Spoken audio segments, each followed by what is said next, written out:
Welcome back, everybody. Good afternoon, good evening. We are on to the continuation of the round robin stage of the 2025 ChessKid Youth Championship.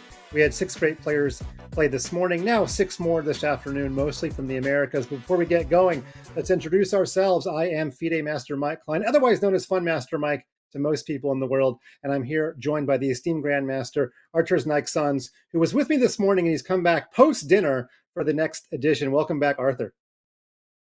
Hey, Mike. Again, it's a pleasure to be back. And we have a second part of the ChessKid Championship. The Group B can't really wait because the first tournament, which was held a couple of hours ago, it produced some really memorable games. I mean, the stalemated Rook on B5. If you don't know the viewers what I'm talking about, you just have to check it out yourself. Also, this Queen sack in the very last minutes of the pool tournament. So it was very, very amazing. And we have so many bright talents coming up for this one. I can't really wait for it to start. It's going to be great. We will recap what happened in the early edition later on, but let's take a look at what we're going to see so far in this next pool play. We've still got 12 total players. Now, you're only going to see 6. We already saw 6 earlier today. They're going to play a double round robin. You don't play yourself, so of course that means there's going to be 10 rounds. All games are 3+1. If there are tiebreakers, which we needed earlier, they will be 3+1 as well. But the goal today is to finish in the top 2. If you finish in the top 2, then you will join the 2 other qualifiers that we had earlier today. And tomorrow is the knockout portion, semifinals best of 4, finals are best of 6. All the players on the left, they already played their chess today. The 4th player down, Yej Erdemish, the odds-on favorite, advanced really without an issue. He did drop his final game, but that's the only blemish on his record. And he was joined by international master Marco Matria from France, who won in tiebreaks over international master Po from Malaysia. So the Frenchman and the Turk are advancing. And who are they going to play today? Well, there is the list on the right. 5 from USA, 1 from Argentina. We've got the youngest grandmaster ever in the history of chess, Abhimanyu Mishra. We've got the Chess.com puzzle champion, Andy Woodward. We've got the Messi of chess, the second youngest international master ever, Fausti Oro, and some other names that you know. Tani, Alice. I mean, if I'm mentioning Alice 5th, it's a stacked field. And Ryo Chen, who has won a couple of ChessKid Youth Speed Chess Championships in the past. Wow. Okay, all 5 players I've got a bevy of info on, and a lot of fun is going to happen today. But they're not just playing for posterity, they're also playing for some moolah. Got some money out there. Arthurs, how much they planned for today? So they're playing for $10,000, which is very, very impressive prize fund. The winner of the tournament is going to walk away eventually with $3,000, $2,000, and $1,000 is for the runner-ups. But every single participant of the event is going to win something. Even the last places are getting some cash. That's right, $200 just for showing up today. That's pretty good money. I'm working on a Saturday. I'm on salary, so that's $200 more than I'm making. But and anyway, it's not really about the cash. These kids probably want titles, and some of them are off winning big money in other events. I mean, I'm not even sure how much Andy got paid for winning the Chess.com Puzzle Championship. But let's take a look at the first round pairings, and there we go. Abhimanyu Mishra played last year in the under-16 division, and he advanced last year with a dominating score of 8 out of 10. He will get going with white against FIDE Master, but International Master-elect Tani Adewume, who just received the title but hasn't had it conferred yet. There's the Chess.com puzzle champion, Andy Woodward. He's going to play against Alice Lee, and Alice has recently beaten both Anish and Danya in some simultaneous exhibitions held on our website. And we've got Fausti Oro, just recently eclipsed as the youngest IM ever. He's now the second youngest, but records are made to be broken, against Ryo Chen, who, like I said, he's won a couple of ChessKid events in the past. He's very used to knockout, but today is all about a double round robin. And there we go. There's the Messi of chess. Oh my God, Fausti's got his name in the back. Even I am not looking that professional. Arthurs, did you see that camera pan where he showed his name and panned back? Say my name. My name is Faustino Oro. So very, very impressive stuff. I have to actually borrow the idea. So we really are expecting a lot of great things from Faustino, and I believe that's. I wanted to say it's Andy, but then I thought Andy is a bit older. I think it's his opponent. Yeah, that's right, Chen. And actually, speaking about the opponents, can I say a hot take? Like, who's going to win the tournament? I Please. mean, we discussed this pre-show, but we don't really know, of course. I would say that Andy Woodward is going to win it, and Mishra is going to finish second. What do you think about this deck?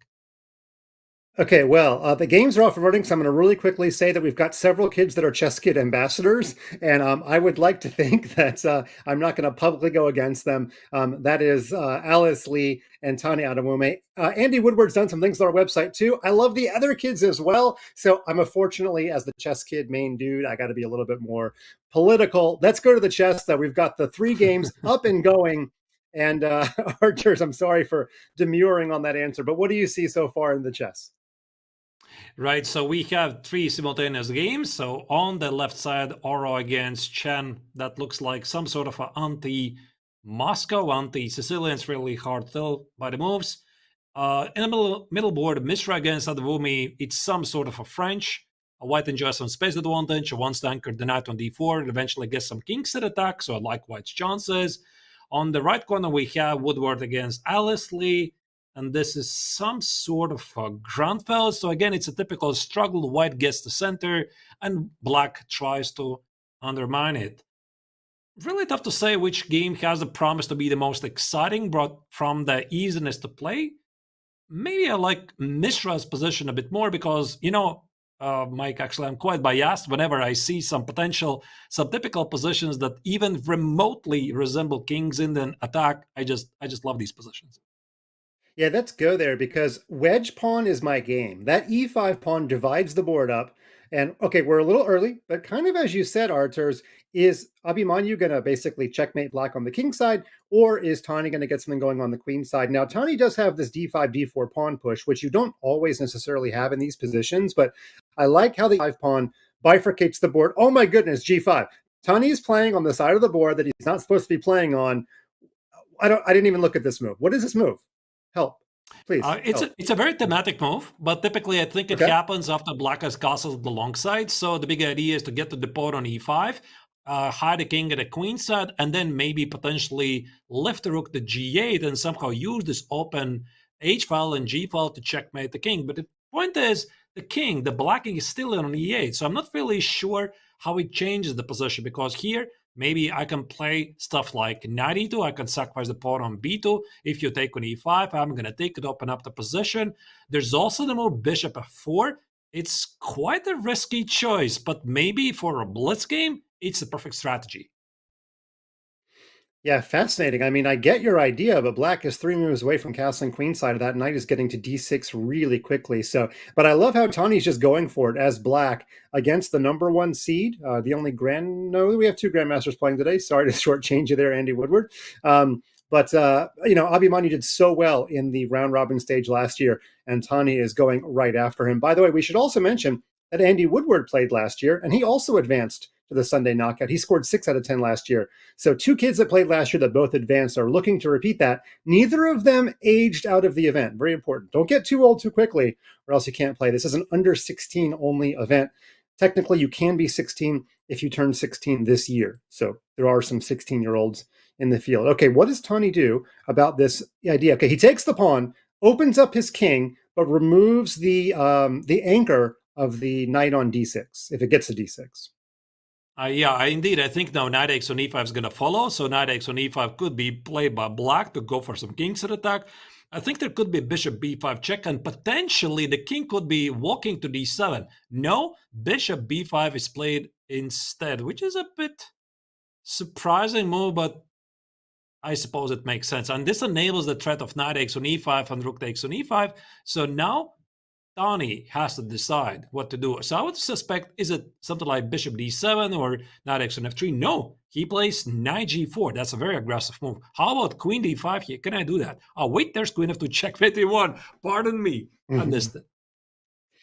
That is the funny thing about commentary is we're actually thinking and analyzing as we're talking because we don't want dead airtime. And sometimes while you're talking, you figured out the solution to your own analysis. So to be honest with you, I didn't see the checkmate. So glad that you did. And it gives me the license to hang mate in one later in the day. Okay, so queen e2, guarding the checkmate. Now I wonder if Black's queen will go back to c7 and maybe sort of reintroduce the idea. Okay, first he gets his king off of the e file. Safety first, love it. Yeah, but But king now f8, I if you're think it's a white, bit surprising choice because I thought you want to get the rook on a8 to g8 to go for this kingside attack, and now I think Tani yep. is trying to, at the same time, to go for the attack and trying to secure the king. Not really sure. Maybe his position is still pretty decent. I mean, you don't really have to go for the big attack anyway. Rook d1 is a good move by Abhimanyu, so he's just developing the pieces, thinking about ways to open up the position with stuff like maybe c4 at the right moment, open up the center and see what happens. So, yeah, I would agree with the bar that the position feels about balanced here. Yeah, Oh, and white was actually and that was threatening until rook takes 94. d5.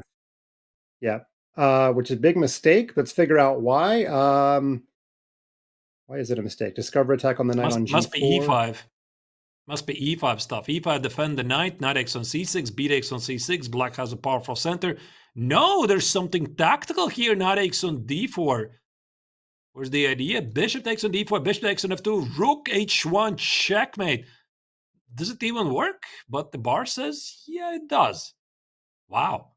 Okay, yeah, because you could sack the exchange and then take on d7, which is exactly what was played. But now, how do we Checkmate, get the checkmate queen? Oh, incoming. rook h1, rook h1. Oh, check. Yeah. That was a checkmate Oh, incoming. Rook h1, queen h2, queen h2, queen oh, h1. Tani, Oh, no. my goodness. No, even I saw it, and that's not supposed to happen, Tani. That's where, but you know what? That's where the eval bar helps because we knew there was a solution, and Tani didn't know there was a solution. If you see that there's a solution, then you find rook h1, basically. Oh, Wow, that's what a a double turnaround! mistake in the row. What? Queen c5, check notes. Okay, this is a very chaotic game. 5 seconds for both players. So who's going to win it? All it takes is Yeah, just queen one blunder b6 is here. check. Queen b6 now. I Queen takes think bishop. Hard to survive. Black is gonna do it. Okay, now the position simplifies, and it seems that Tana is gonna win it anyway. But oh Yeah, man, I his mean, this internet holds up. checkmate He's got was so 3 beautiful. seconds. He's got 3 seconds. He is gonna do it. Yeah, now the Okay, this position is should pretty work. simple. This should work. Rook e2. Push, push. Let me just show you very quickly. Wow. I know there's other games like this moment here. No, Instead it's of worth knight it. x on It's f2, worth it. check here, and this invisible move, queen h8. There's no way to defend against this. King g1 is queen h2 check here, checkmate on the board. This is what Tana missed after playing a brilliant combination. Awesome stuff. Right. I love the queen going back to the corner. Let's find another game in progress. It looks like, well, both games look equal, so we'll just pick one. We'll pick Fausti versus Rayo. Actually, that game I would say has less going on. Yeah, Rook and 3 versus Rook and 2, some sort of Duretsky manual. Yeah, both games seem to be about level, so maybe we can follow the game of Woodward against Alice Lee. Even though Andy is down a pawn, he has a attacking position. The king is very active, the rook is very active, so I would say if somebody's playing this for the win, it's definitely white. So Alice here needs to be very careful. Both players have 5 seconds. You're right. The black pieces were strangely unable to get back and bother the white king, so she gives a pawn, but sometimes that pawn was actually getting in the way of your defense, so that's not the worst pawn to lose. Oh, he wins on time. Oh, yeah, because she probably saw the ideas of rook to ed7, which aren't mate, but yeah, she posed just enough problems for Alice to lose on time. No expression on her face though, so it looks like it was a clean win, not a technical win or anything. Now rook and 2 versus rook and 1. Fausti is going to press. He wants gold, not silver. Sorry for the pun. Yeah, but here it's very difficult to make a progress because as soon as you play the rook on the 6th rank to target the pawn, there's always going to be rook check on the 5th rank. So I suppose he could try to go around king e4, g5, king e5, king e6, rook d7, etc. That's the best chance. He can play this technically for a very long time. Yeah, you can play 40 moves and push one of your pawns and 40 more moves, and you're basically testing your opponent's internet connection in a way. But actually, Rayo's got more time. Okay. Whoa, you need to be careful here. This is a very big moment. Okay, how do you exactly draw this? Exactly, this is how you lose this. King f6, and now king g8 was necessary to play rook f8, rook f1, rook f8, and he wins. Let me just show this very quickly. This is so instructive here. So instead of this, please do. This was a major mistake. King g8, king f6, rook f4 check, king takes on g6, rook f8. This is a textbook draw. He missed it. Yeah, so you can't win this with the king back to the wrong square. Yeah, right. Amazing stuff. And Fausti lets out a big sigh there, or like almost like a blowing his lips in amazement. over what happened. So they're all waiting for the round 2 to start. But that was quite an action-filled round 1. We had 3 wins and 3 games. By the way, Abhimanyu only suffered 1 loss last year in the round robin stage, and he already has 1 loss to start the event. Andy looking good in his race back to the knockouts. Tani gets a win. Fausti gets a win. Didn't want to jinx anybody, but Fausti scored 3.5 out of 10 last year. He's off on the right foot this year. Of course, one chess development is like 20% of his chess career. So yeah, he's gotten a lot better. He was already good last year. Now he's just fantastic. So really, really exciting start to the event. Yeah, so we'll see how it's gonna turn out. I'm indeed a bit surprised that Mishra lost, but this combination that Tani pulled, that was very impressive. And I think also what we could see his input time in solved puzzles. I mean, Mike, you told me the number of how many puzzles has Tani solved on Chess.com. I don't remember, but the number was pretty gigantic. Can you please remind me what it was? Well, he's played more than 40,000 live games on Chess.com. The way he got found out to the wider world is when he joined his chess club. They gave him a free ChessKid account, and he solved like 5,000 puzzles in the first week or two. And that's literally how his coach was like, "Who's this kid?" And then the story goes from there. So, yeah. And he showed his fearlessness. And guess what? Maybe Tani was watching early edition today because he's played a B3 system. It's actually a double fianchetto, and we saw Yej do that earlier today. Why don't we pop into that game? Because that's kind of the theme of the day as far as B3 systems. Yeah, let's do that. So you can see double fianchetto works just fine, especially in the blitz game. Which opening was this? Was it first move B3? No, second move B3. So technically this is the ready.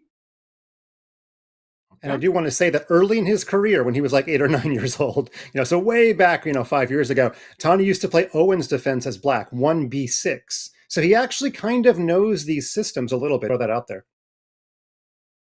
Now this looks like a very nice English opening. What gets set up basically the perfect setup. Fianchettoing the bishop on g2, mirroring the so-called Sicilian dragon. a3 before, like Sicilian defense player you're supposed to do, then put the knight on c3 or d2. At the same time, black's position is not ideal. The pawn on a4 could become a target. The knight on b7 is not ideal. It should be standing on c6. So it's fair to say that Tani is doing fantastic here, and he has managed to trick his opponent in the opening. Just a couple questions answering the chat. We made the 2 groups level on rating as close as we could get them. And also, it wasn't really like we wanted all the Americans to play each other, but it was just better for time zones. Okay, our earlier event started at 9 a.m. Eastern U.S. time. And for players like Ryo Chen, that's 8 a.m. because he lives in Texas. And we just didn't want players waking up too early. As the ratings are balanced and, yeah, just basically based on geographic time zones. So just wanted to answer that question from chat and let everybody know. And actually, there was 2 GMs in each group. So that even the number of GMs was equal in addition to the ratings. Right. Yeah, I think that it was pretty nicely balanced. Now, going back to the game, I think here Tani wants to put the knight on c5, so I'm looking at knight e4, knight c5. The knight on c5 does a wonderful job. And eventually, I suppose you're going to need some kind of a pawn play. So I'm thinking about e4, d4 eventually. But I would start with knight e4 and see what happens. So I suppose he's calculating some stuff like knight e4, f5, knight c5, e4. What happens here? D takes, f takes, where do you move the knight? So in a blitz game, you need to make these decisions very quickly. And at the same time, do not burn too much time. Okay, e4 immediately. Yeah, when you play e4, you're basically saying, I want to get d4 in later on. Get d4 in successfully, you unbackward your pawn. I just made that up. Sorry for my terrible English. But and you solve a lot of your positional problems, but you need to make sure you don't lose your D or your E pawn. And archers, I'm going to take a little quick pause here from the chess because the players are not low on time yet. That's involved the chat a little bit. Chat, before the tournament began, we asked all of the players who they most wanted to meet in this entire world. So here's your trivia question, chat. Tani wants to meet Steph Curry. Okay. Andy Woodward wants to meet Mr. Beast. And Abhimanyu Mishra wants to meet Michael Jordan. So chat, here's your trivia question. What do all 3 of those people have in common? Steph Curry, Mr. Beast, and Michael Jordan. And please don't say the NBA because Mr. Beast did not play in the NBA. Okay, chat. So that's your job. We're going to get back to the chess. You figure that out. We'll figure out the chess. Arturs, what are your thoughts on the chess right now? I got really curious about the question, actually. Now I'll have hard time to concentrate on the commentary because now I have to think about what's in common for all of these people. But okay, I promise I'm not going to do it. So Tani's doing fantastic here. I think he actually got what he wanted. even though the bar says the position is about equal. The knight on c7 for black is a bit weird. Bishop g4, h3. Yeah, that makes sense. I think white wants to play something like rook d1, knight f1, knight e3, f4, e5. Try to exploit these dogs for weaknesses at the king side. So I prefer white's position a bit more. Yeah, it makes sense. And, this d4 move was played as we suspected. Knights can guard each other unlike bishops, so I think we'll be seeing one of the knights go to f3. But Tani's a pretty tricky guy. He's probably looking at some other things. I actually don't know what you could be looking at besides one of the knights. I guess you just take the bishop is probably what he's thinking about. But again, don't sleep on Tani's willingness to play g5 in game one. I think that means Tani to mix it up, to play some tactical chess. And I don't think we've seen the end, well, we're only in round two, of Tani playing some really dynamic chess today. I think this game has the potential to blow up eventually because black's going to play stuff like knight b5, queen b2, queen d3, go after the pawn. And this is going to force white to sacrifice the pawn because you can't really play passively, defend the pawn. So you have to charge for it, like queen f6, knight g5, black's going to take the pawn on a3. White's going to throw everything he's got at the king side, like knight g5, queen f6, h4, h5. So watch out for this game. Genu75 says all three of those people are richer than any chess player will ever be. True. You got that right. I'm looking for something a little different, though. Somebody said they're all billionaires. I don't know if Mr. Beast is a billionaire. His empire will probably grow to become a billionaire empire. He could be a billionaire. He could be a billionaire, but I doubt Stefan is a billionaire. I really doubt it. Yeah, they might be on their way. I don't have... queen takes f7's a move. So is knight g5 straight away. So anyway, I'm looking for something not related to money and not related to the fact that they're all men. Okay, queen takes f7 was played. Knight g5, picking off and those black knights are just kind of stationary, but here they come to attack the queenside pawns. I see my prognosis was completely off. There's no attack, and now there's a lot of trades, and white is just up a pawn. It seems that black miscalculated things. Bishop takes on c6, very nice shot. So b takes on c6, rook takes on c6, the knight is hanging. Basically, that's what you say here. GG, white is winning here, and no chance for Rayo to complicate stuff. But he's going to try, of course. Rook takes on b4 and rely on the strength of the a pawn. Rook and two knights in the hands of Magnus Carlsen. That's enough to get a winning position. Rook and two knights. But the white king is so much safer than the Norway chess final round, for those of you who understood our reference. So looking good, and now it's a full rook, and the a-pawn should be able to be stopped without too much trouble. You can even just take the knight. And what a start for Tani. 2-0. I think I announced it right as Rayo resigned there. Really great start for Tani. He played the under 13 last year, but he aged out. He's playing the under 16 and having no problems so far, 2-0. And let's see if we have other games going on. In fact, we do. I immediately already switched to potentially to the leader fight, two of the tournament favorites, Andy Woodward against Abhimanyu Mishra. So my hot take was that Andy is going to take down this tournament, but Tani is showing very quickly that my pre-tournament prognosis could be completely off because he's showing very, very quick calculation and tactical awareness. We are going to see, of course, only 2 games have been played. But here, Mike, it seems that the white pawns are advancing a bit faster. Are they not? Yeah, and the players have no idea who's winning. They're playing totally on intuition here. Get the pawns down the board as fast as possible. Now, one just got captured, so it looks like white is winning, but there's no way the players know that. One player might have to give up one rook for a pawn and then hope the 2 pawns can defeat the enemy rook. And wow, what is going on here? Oh. And now it's probably equal, but somehow this pawn is a winning. Okay, you can forget the evaluation. They're just playing checks and hoping they don't walk into mate. Oh, well, you can walk into mate right now. Oh, yeah, and by the way, that wasn't the only mate. King d6, he was afraid of rook d4 mate, but he could play rook d5, which is a very easy move to stop. Unbelievable. Wow. So the worst possible. Abhimanyu only dropped 2 points all of last year. He's dropped 2 points in the first 2 games. And Andy Woodward, he smirks because he knows he wasn't supposed to win that one. Very interesting reaction. Okay, final game of round 2. Alice versus Fausti, a couple of IMs playing each other. Now, who is pressing here? I think it's Faustino here because he has slightly more active pieces. Maybe you get the fork exactly like this. So there you go. Knight x on e5, knight e4, knight g3. The pawn on g3 is gone. So I think Faustino here is going to take this down, even though the position was looking very symmetrical. Just like that, he's up 2 pawns and they're rolling forward. Wow, and he won rook and two versus rook and one. Now she's going to try to sack two pieces for two pawns and make him do the bishop and knight mate. That's desperation, and now she doesn't even get to do that because she hangs a piece. And yeah, very uncharacteristic. Now Fausti shakes his head again, like he's like, "I'm 2-0, but I don't know how I got to 2-0." Look at this unbalanced field. Let's throw the scores up there when we get a chance because three players are on two and three players are on zero, and maybe not the players you'd expect. An amazing start.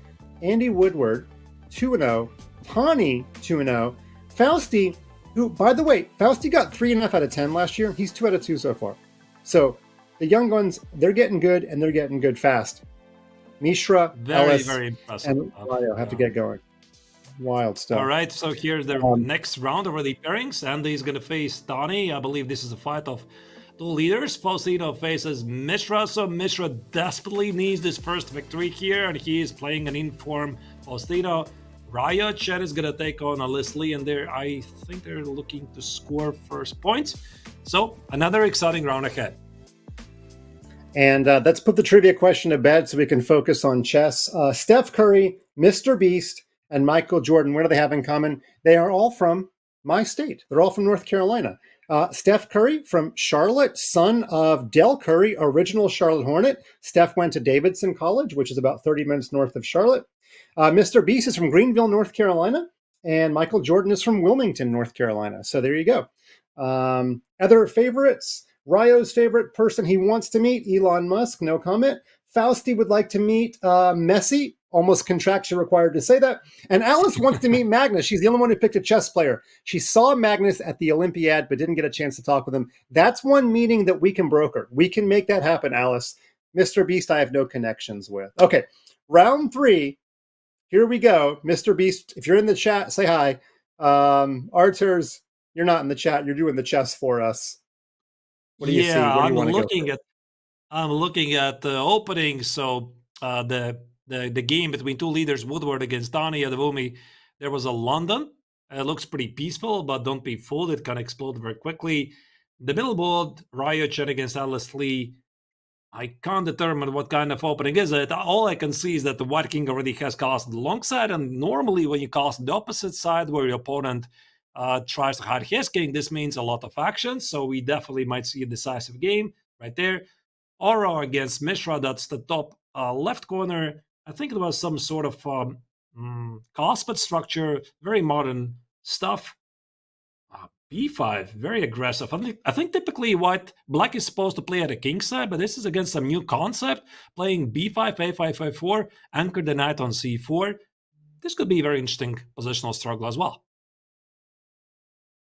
Let's do that one because, Fausti's been playing a lot of Grandmasters. He just got done playing Vichy Anand. So that was a pretty cool experience for him. But today he's playing Abhimanyu Mishra. So if we want to go there, that would be cool. And you're right. Usually white plays this minority attack. And white tries to get a pawn to b5. But black is playing on the side of the board he's not supposed to play on. But yeah, modern theory suggests that all of the books that Arturs and I read as kids, none of them actually meant anything. Computers have shown us that. All right, so white is looking to double up on the c file and go after that backward pawn on c6. Which actually makes me wonder, is black's idea at some point to play c5? So white increased the pressure on playing c5, and now suddenly the position transposes from the Cospet where black plays where he's normally not supposed to play to some sort of an IQP. And IQP, I mean, isolated queen's pawn structure the pawn on d5. But okay, black, I suppose, can do it at some point later. First, there's a trade on e5. I think knight e7 is a very easy move. Now the question is black going to gather the courage to play c5? At the same time, what is white supposed to do? I suppose start some sort of a king set attack. Yeah, I never understood these Carlsbad structures in the sense that it seems like the plans are so obvious that your opponent is going to know what's coming, or it sometimes seems like there's no plan. I feel like this is in the no plan system. Like if black does nothing, is white going to play f3, e4? I don't really know. Luckily, I don't play any openings that get the Carlsbad structure. But anyway, so b3, stopping the black knight from getting to c4. At least I understand that a little bit. But I think it was a bit early. I think it was a bit early. But white should have waited knight b6 first and then play b3. So that after b3, 8x, 8x, knight b6, the knight is slightly misplaced. But then again, in the blitz game, you don't really have time to think all about the nuances. You just let it fly and see how it goes. No time to double guess. Yeah, and maybe the tempo that black saves by not going to b6 and then rerouting the knight back to d7, maybe it just doesn't matter too much. But point taken, you're right. There's a time for exactness and there's a time for blitz. And for those of you who like to play really fast chess, I'm going to make an announcement on your behalf in just a minute. But we'll get back to this 3+1 game. For those just joining, this is the 2025 ChessKid Youth Championship. And 2 players from today's 6-person double round robin will advance to tomorrow's knockout. Now, Fausti's camera's moving up and down. I feel like his camera's on a gimbal and he's got somebody operating it for him. Okay, but back to the chess here. Ryo's king is not mated, I guess. Very strange to bury your king on a1 and your bishop on b1 like this, but it's working out for him. So he's but also Alice gets castled the long side. So her king is feeling pretty safe, and materially wise, I think black enjoys an extra pawn. Is it? Yeah, it feels like black has an extra pawn, and that's I counted the same way. Yeah, g4 is played, try to undermine black's pawn structure. So the position about level. Speaking about Woodward's game against Adevumi, it's still pretty level, as it's supposed to be in the London. Quiet, solid positional maneuvering. This is what happens when you become a GM. You start to play a lot of London. You get these positional maneuvering games. Get ready. Now, Ryo's doing a good job of breaking down those pawns on the light squares. He forced them to the lights, forced her pawns to the light squares. Now he's targeting them. So we could end up in a position. Now you got to be careful. Bishop takes e4 is a giant mistake because of knight c2 check. The fork works if the bishop's pinned, and of course Ryo is too strong for that. There's a blunder. Tani just blundered the basic attack on the rook. Let me go to that game. Bishop c7. Okay. That's what you call it actually. Is it the fork? Can the bishop fork? How do you call this actually? I always wondered. Some people say double attack. Fork and double attack are so close in English that they're interchangeable in my world. It's technically not a fork, right? Because only the knight could deliver a fork. No? I interviewed Gary Kasparov once, and he said when he grew up in the Soviet Union, there was no distinction between pin and skewer. They just called them line attacks. And now we do differentiate. So you don't need to know terms to be good at chess, apparently. But I would call it a fork. I would. Thank you. Welcome. All right, so what do we have here? Tani is trying to organize some sort of a desperate counterattack at the first rank. As you can see, the knight on f1 is pinned, bishop c4 is a threat. So the game is not over, but Tani is down to the last 6 seconds. And also Andy is approaching the mark very quickly. Yeah, honestly, one of the rare times where it's easier to play in blitz without the queen, because the back rank pressure is what everybody's focusing on. The queen is not useful right now. We almost always prefer the queen in blitz chess, well, especially when your opponent only has a rook for it. But yeah, this is some serious pressure that Andy has to work out with 4 seconds. Of course, Tani has to conjure an attack with 3 seconds. He tries to distract the queen, but really he's just making moves at this point. 2 seconds each, knight f6, queen f3, bishop. Oh, this is happening very quickly. No time to think. Both of these players are excellent bullet players. And yeah, he hung his knight. What? There was a period there, Archers, where it was, I'm going to attack your queen, I'm going to save my queen, I'm going to attack your queen. There wasn't a plan. There was just a don't lose on time plan. And it almost worked, but Tani resigned his first loss. He was just trying to avoid not getting mated on G7 with his resignation. But perfect start for Andy, 3-0. And I saw a gesticulation there from Tani. I'm not really sure what he said to his screen there, what he was surprised about. Maybe our team informed them that he gets a break right now. And he was like, I got a break. I don't know. He's pretty excited about that. Anyway, that was a pretty cool player reaction there. And Andy is smiling at his very, very, very good start. Okay, let's take a look at the standings before the break. Andy on 3-0. Fausti also on 3-0. I've been advised, by the way, he's got one of those cool cameras that follows his face around. I got to get one of those. Tani is first loss, but still doing well with 2 out of 3. Alice and Ryo Drew, they're on the board. And then the surprise of the day. I mean, even more surprising than anything that happened this morning, Abhimanyu Mishra, last year's semifinalist, is 0-3. All right, he's going to try to rebound coming up after the break. Now, before we get to the break, I do want to tell you, I did say, if you're excited about all this fast action, you can play even faster. I want you to get hyped for the next event on the Chess.com Community Championships. And that means you're part of the community if you're listening. Hyperbullet, just 30 seconds on your clock. You will be crowned the game's fastest pawn slinger if you can move your pieces that fast. Learn more. Register for the Hyperbullet Community Championship from June 12th to 13th. You can go to go.chess.com/hyper. I am too slow for this. I don't even have a good enough mouse for this. So you should go play in that, have some fun, win some money, do some good work. And we're going to come back from the break. We're going to get going with the final 7 rounds of the 2025 ChessKid Youth Championship. Don't go anywhere. Arturs and me will be back after a short break.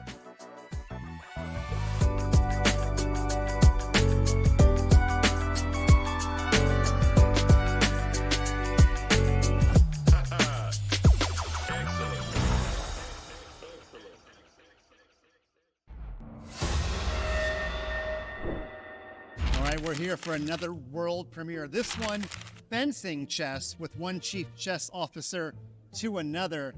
I'm excited about fencing chess. What about you, Danny? I'm super excited. This is innovative and never been done before. All right, well, you need a weapon. So there you go. We got these from Burger King.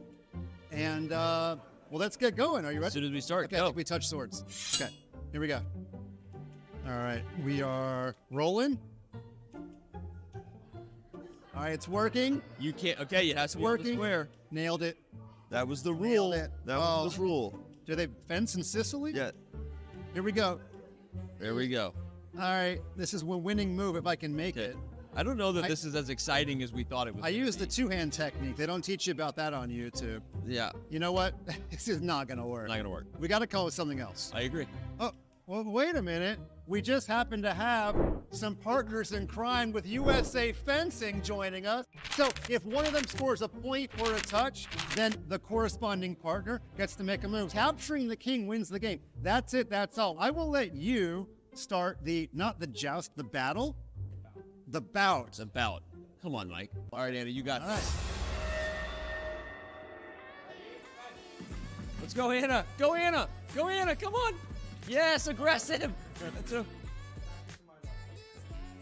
Okay, so Sasha scored? No, Anna scored. Anna scored. Yeah, she almost Let's ran go. show up the mat. Okay, black moves first in this game, Yeah. apparently. Let's go right now. Come on, Sasha. Oh, that gets Attack to my right. Oh my God. I'm so nervous. I don't even understand what's going on. I thought I understood there. Oh, there's some Okay. and prodding. Okay. I like the technique over here from Anna. I move. Yeah. Let's go. This is not an opening you should play, kids, but I'm all in. I'm all in. Oh no, it's happening again. Well, Sasha, I need you, Sasha. Game over. Anna, what I'm talking about. Okay, it's okay. That was the easiest game of chess I've ever played in my life. That was amazing. Okay. All right. But we're going to do a best of 3s.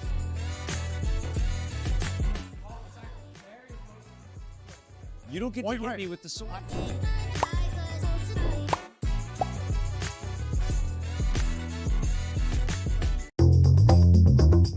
This is the 1-hour chess lesson you could take to make sure that you have all the starting tips, strategies, and basic understanding to really be ready.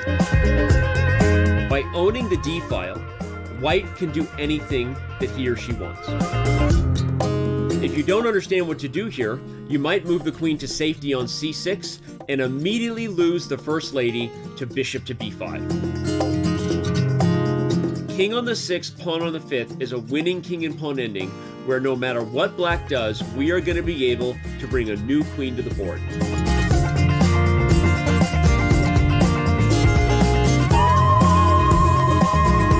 You can also skip the parts that maybe you already know how to move the pieces or the language and jump in at a level that's appropriate to you.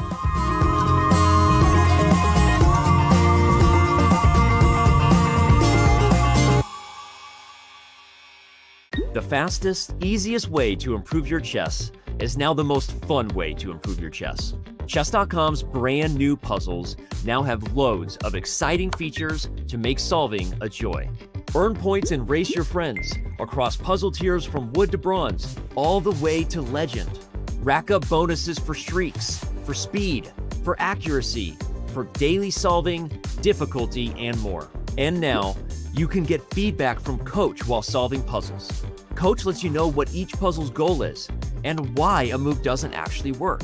And, as always, puzzles will be selected just for your level from our database of hundreds of thousands of high-quality, beautiful, brilliant, and instructive puzzles.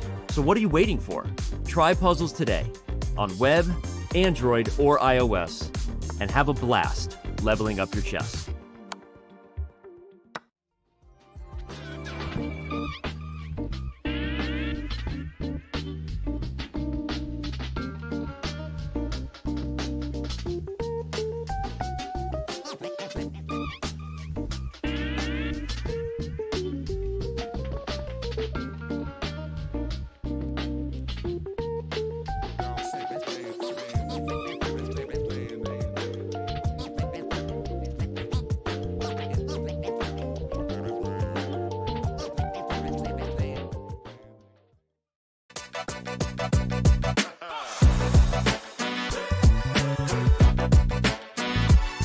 Welcome back, everybody. 3 rounds are in the books out of 10 in this double round robin of the 2025 ChessKid Youth Championship. I am Funmaster Mike, and I'm joined by Grandmaster Arturs Naiksons of Latvia. And I'm a little tired after the first 3 rounds. I wanted to shut my eyes there, but we just kept talking about all of the action that happened. Arturs, I think we know what the big story is, and the big story is at the bottom of the table as much as it is the top of the table.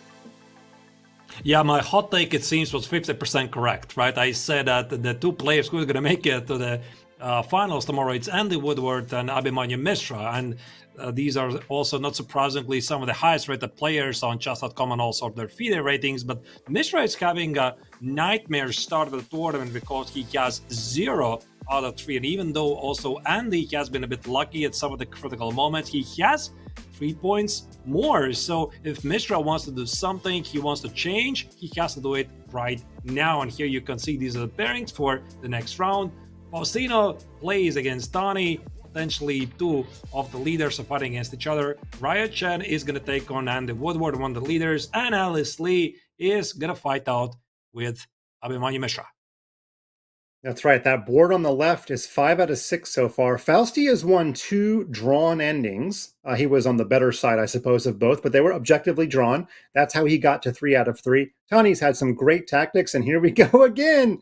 I don't know if it was B3. I think it was knight F3 and then B3. But if you were here for the morning action, Jej Erdemis, the highest rated player in the field, he loved B3 on move 1 and associated Zukertort systems, and it's just repeating today. So that's really an interesting theme that I could not have guessed. I mean, there's something we definitely don't know. We already discussed this during the first part of the show, right? That there must be some new course, or Magnus recently played us against Hikaru or something, but suddenly everybody plays B3, Bishop B2. This could be a coincidence, but I don't know. Maybe it is.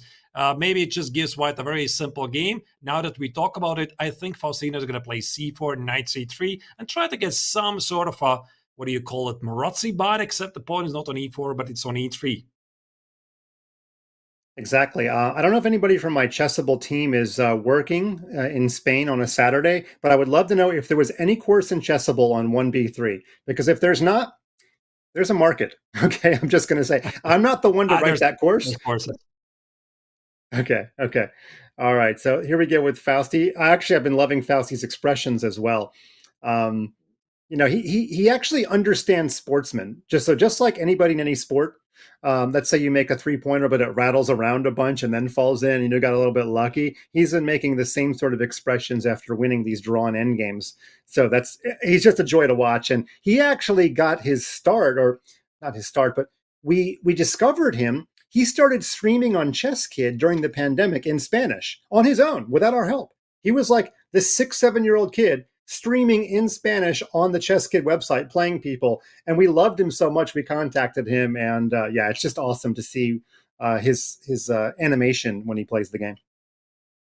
Indeed. So now we have a symmetrical position. By the way, it looks like something we had a couple of rounds ago in the London against the leaders. So there was a trade, Bishop F3, more trades. But again, it doesn't really look so drawish because White has some pressure on the long diagonal. The pawn on b7 potentially could be a target. So here black needs to be a bit careful. So if you just take on d4, queen d4, and bishop c6, there's some serious pressure here. And I think what Faustino is trying to do here, he's just trying to get a small pressure like queen d4, rook d1. And if he gets an IQP or a weak pawn, fine. It promises him an easy game.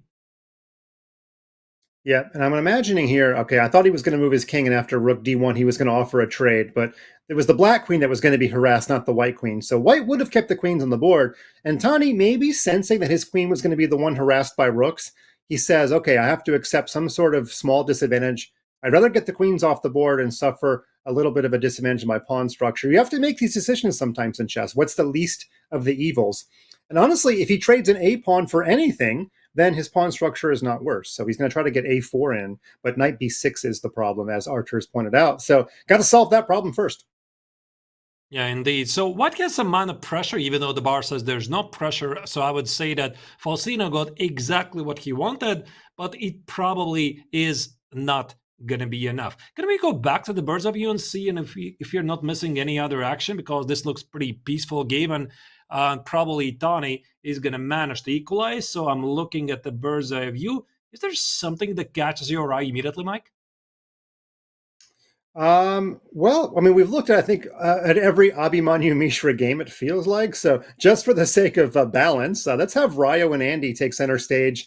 If their parents are watching, and we want to show them some love too, but also their game is just as complicated as the other one.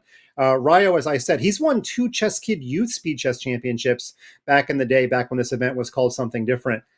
So that's pretty cool. And Andy was on center stage earlier this year when he beat the unbeatable. He beat Ray Robson, who is the grandfather. You can be a grandfather at 30 years old of the Chess.com Puzzles Championship. Mm-hmm. Yeah, that was very, very impressive, because I would have thought that nobody can really beat Ray, and yet Andy did it. So this was a major surprise to everyone. He's incredibly talented. What was his actually bullet rating? I recently checked, was at some point 3,400 something as well. So he's really good at these accelerated time control games. But again, speaking about the position here, Rai is doing fantastic. So he again has developed some sort of a king's in an attack position. Knight h2 is typically the way how you start the attack. Remove the knight from the way to push the pawn forward. You want to play rook f1, f5, knight g4. So Andy's position here is very dangerous. And by the way, we should mention, these players probably know each other very well because they're almost the same age and they're both from Texas. So I'm going to guess that they played each other a lot on the junior circuit. I know they probably don't play too many kid tournaments anymore because they're both too good for most kid tournaments, but just want to throw that out there. This is an all-Texas matchup that we're seeing with Ryo and Andy. And Ryo really needs a win bad. He's only got a half point and looking to get back in this thing. So here Andy sacrificed the pawn on d5. He did really have no choice. So I think queen takes on d5 is a serious option. He takes it. Now this gives black some activity. Rook d8, knight d3. Watch out where you place the queen, because if you play queen f3, knight e3 hits the rook, and also knight x on e5 is a problem. Look at the knight on h2, it's not doing anything. So maybe grabbing the pawn was not the best that Ryo could have done. I'm not usually a guy who likes to answer attacks with attacks, but I wonder if knight f3 instead of saving your queen was an idea, because the black queen didn't have any great desperados. Queen takes f4, knight takes f4 for those who could follow quickly. Anyway, the simple answer also sometimes works, but now there's pressure on g6, a possible f5. You're able to draw faster arrows than I'm able to speak. But yeah, f5, and suddenly the white queen, which has just been getting harassed, is actually playing some real chess. Uh-oh. Eval Bar says something's up. Discovered attack on the queen. That's on me, because I predicted this blunder. I thought f5, rook takes on f5 makes perfect sense. I had a feeling that it might be discovered attack by the knight. And Andy very quickly found knight e4. I suppose you're going to take on c8 twice, because there's going to be queen e1 check or something, and the knight on e2 is hanging. So that's why rook e4 is played. Yeah, the funny thing is, white was threatening discovered attack, and black played a counter discovered attack, which discombobulated the defense there, an interference move as well, and that means the black comes out on top. So let's take our breath here and count the material. Looks like a rook for a knight and for a bishop and a pawn, but the rook is already invading. So Ryo is trying to throw his pawn down the board and complicate things very quickly if he can. Still not everything is over, because what keeps the pawn on e6, the knight is very tricky. You need to be careful not to blunder in the forks. And Andy has whole 90 seconds, so he has plenty of time to figure out things. He's getting a bit lucky at the critical moments, but as they say, strong players are lucky. Yeah, and now the bishop is a goner, which the pawn is a goner. You can probably just take, yeah, he's just going to play the practical solution, which is whenever you can trade into a winning king and pawn endgame, basically do it, because now he can pre-move his way to the victory, and Raya doesn't want to stick around to see it. So Andy is the #1 Texan, and in fact, he's the #1 chess kid so far, 4-0, and barely breaking a sweat, almost about to make a clean sweep of the field. But let's move on here. Fausti is on 3, and also looking to go to 4-0. Both players have about 3 seconds left. Now, Fausti won rook and 2 versus rook and 1. Now he's got rook and 2 versus rook and 0, so it should be no problem for him. All right, how is Fausti's technique here? Because this is a very well-known theoretical position. He should be able to win this, but not a lot of time to think about the details. So where's the win? Rook g7, h7. What about king f4? Are you sure you can do it? Okay, he is sure. He found it. That's the most precise way. Yeah, the G and the H pawns are the annoying ones, by the way. Whenever you've got rook and 2 versus rook, you want the F and G, but it is a win. You can't hide your king on both sides of the pawns. But anyway, he got it done. He almost threefold repetitioned that, but he was able to find this H7 idea. And 4-0 for Fausti based on his endgame play. Tani drops his second game in a row, but he's still on 50%. But we're in danger. Now, remember, in the morning, it was almost a two-person race, and then second place came back to the field. It ended up being very interesting. But look at the standings. It's becoming a two-person race again. Andy and Fausti both are on 4-0. And remember, 2 players advance. So that's really the goal, just to finish in one of the top 2 spots. I suppose this is also going to answer the question, which is the next game we are going to follow in the next round, because it seems that both leaders, they have to fight out against each other. As you can see, here it is. Andy Woodward takes on Faustino Oro. This is the board number 3. Also, of course, we want to follow the action of Tani at the woman against Alice Lee, and Mishra is going to take on Raya Chen. But all eyes are going to be on the 2 leaders who have 4 points out of 4, running with a perfect score. Yeah, in fact, in our couple of years of doing this event, I can't remember anybody doing a clean sweep of the field in their first orbit, of anybody going 5-0. Last year, we had 2 players score 8 out of 10, but I don't recall anybody starting out with 5-0. We have another B3, by the way, but I think we would be doing professional disservice if we did not look at the 2 4-0s. So let's stay here for a second with the probable understanding that we're going to go to Andy and Fausti in just a minute in their game. I really like the different approaches. As you can see, for example, Tani and also Jerzy Domos, how he was playing in the group A. They like to play this B3, bishop B3, kings in attack stuff. Then we have, for example, Mishra, who is playing classical openings, like he's playing D4, C4, knight f3, etc. And then we have Andy Woodward, who just plays the London. And by the way, Chad has helped me out. I wasn't able to jump into Chessable and search under courses, but I'm being told that Grandmaster Baskiran Adiban has a great course on B3. He's also a really nice guy, so if I just made him some money, cool. If I just gave you a new opening, also cool. So go check out that course, because I don't have time to do it. All right, so back to the game. Do you want to just jump into the Andy game? Absolutely. I already have it open. I mean, this is a leader fight, so we have to follow. So we have to thank, I think, notoriously to Magnus Carlsen, because the history goes that Magnus, the greatest of all time, Magnus Carlsen himself, he was pretty bored with some openings. He was researching some unexplored openings to play. So back in whichever year it was, 2016, 17 or so, he started to play the London. The fallout is now literally every single kid in the world, and not only kid, but also club level players, professionals, everybody is playing the London. It's so popular today. Yeah, it's become a meme, right? You're either on Team London or Team I Hate the London, but nobody has neutral feelings about the London. I've got some neutral feelings on this game. I mean, symmetrical pawn structure, really? Guys, you knew we were going to feature your game. Couldn't you do something a little more exciting? Okay.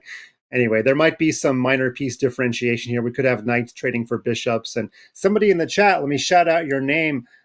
Lucas ABJ121212. Get a shorter name, but Lucas, thank you, because you just pointed out that Fausti has already surpassed his point total from last year. Last year he scored 3.5 out of 10. We are 49 minutes in. He's already got more points than last year. He's got 4 out of 4. So very cool stat, Lucas, and thanks for that. All right. What do you see He's in the chess definitely game, going to make Arthurs? more. Yeah, he's Yes. definitely going to make more. And by the way, now that we speak of it, Andy has unleashed a very nice looking move, knight g5.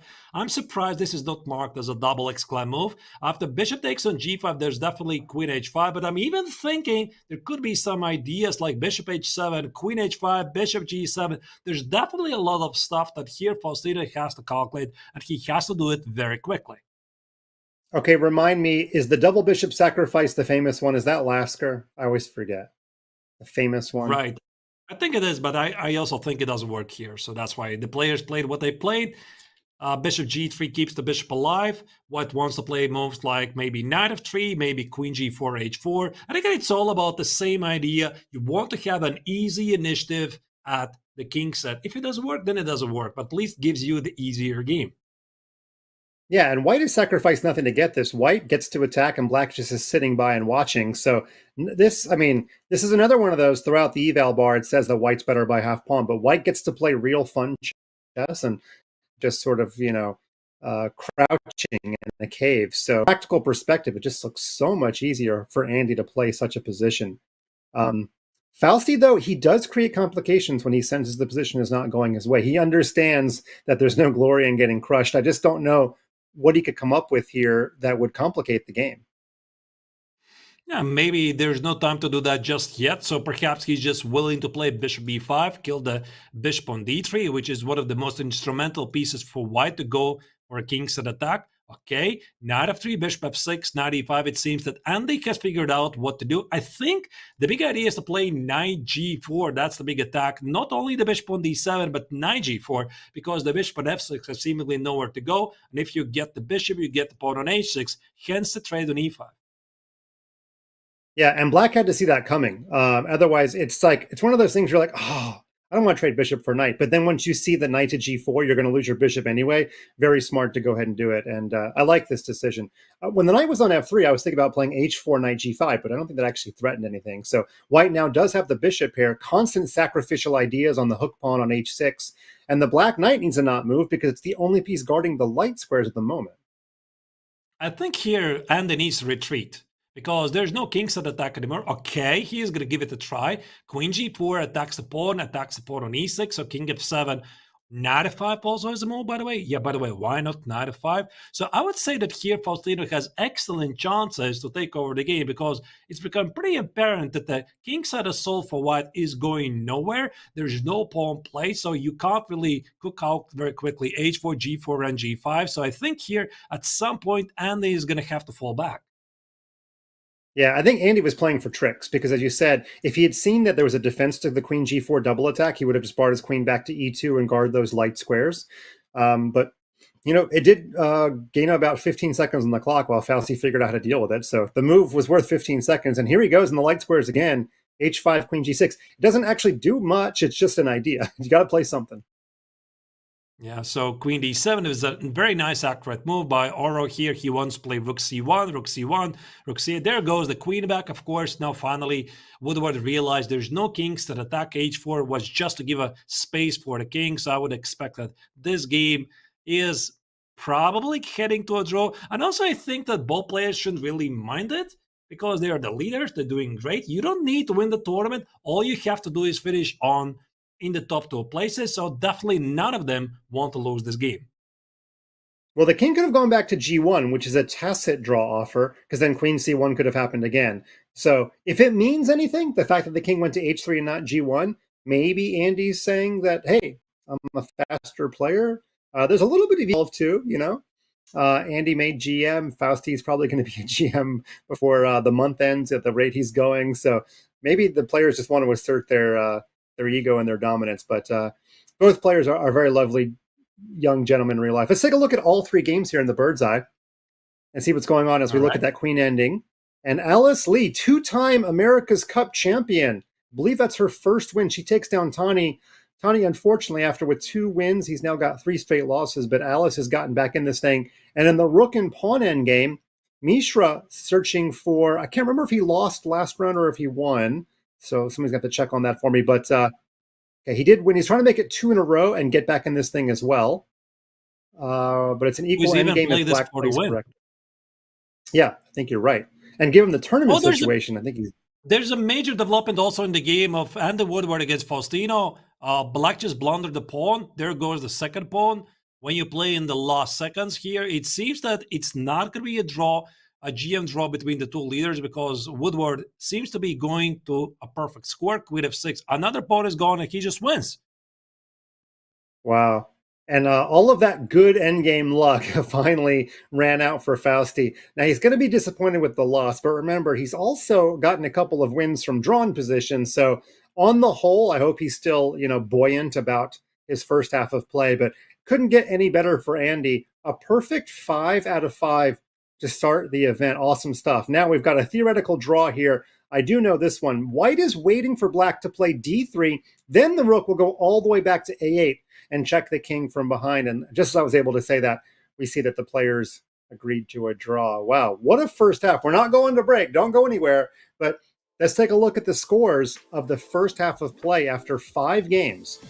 There you see it. A lot of green on the board for Andy.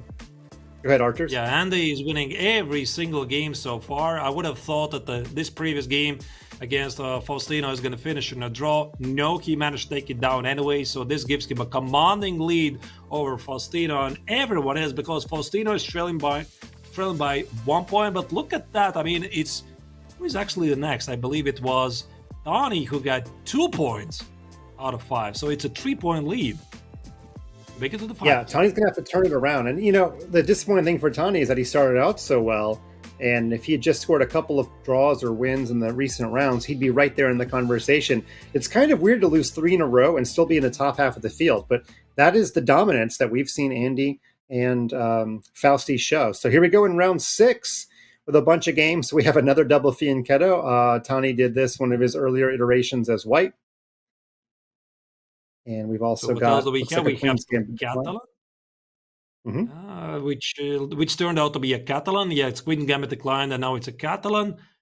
And then we have some Najdorf with Bishop f3.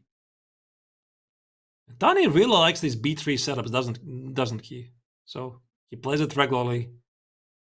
Apparently. Now, we do work with him a lot on ChessKid, but he does not consult me for any chess reasons, which is probably to the wise.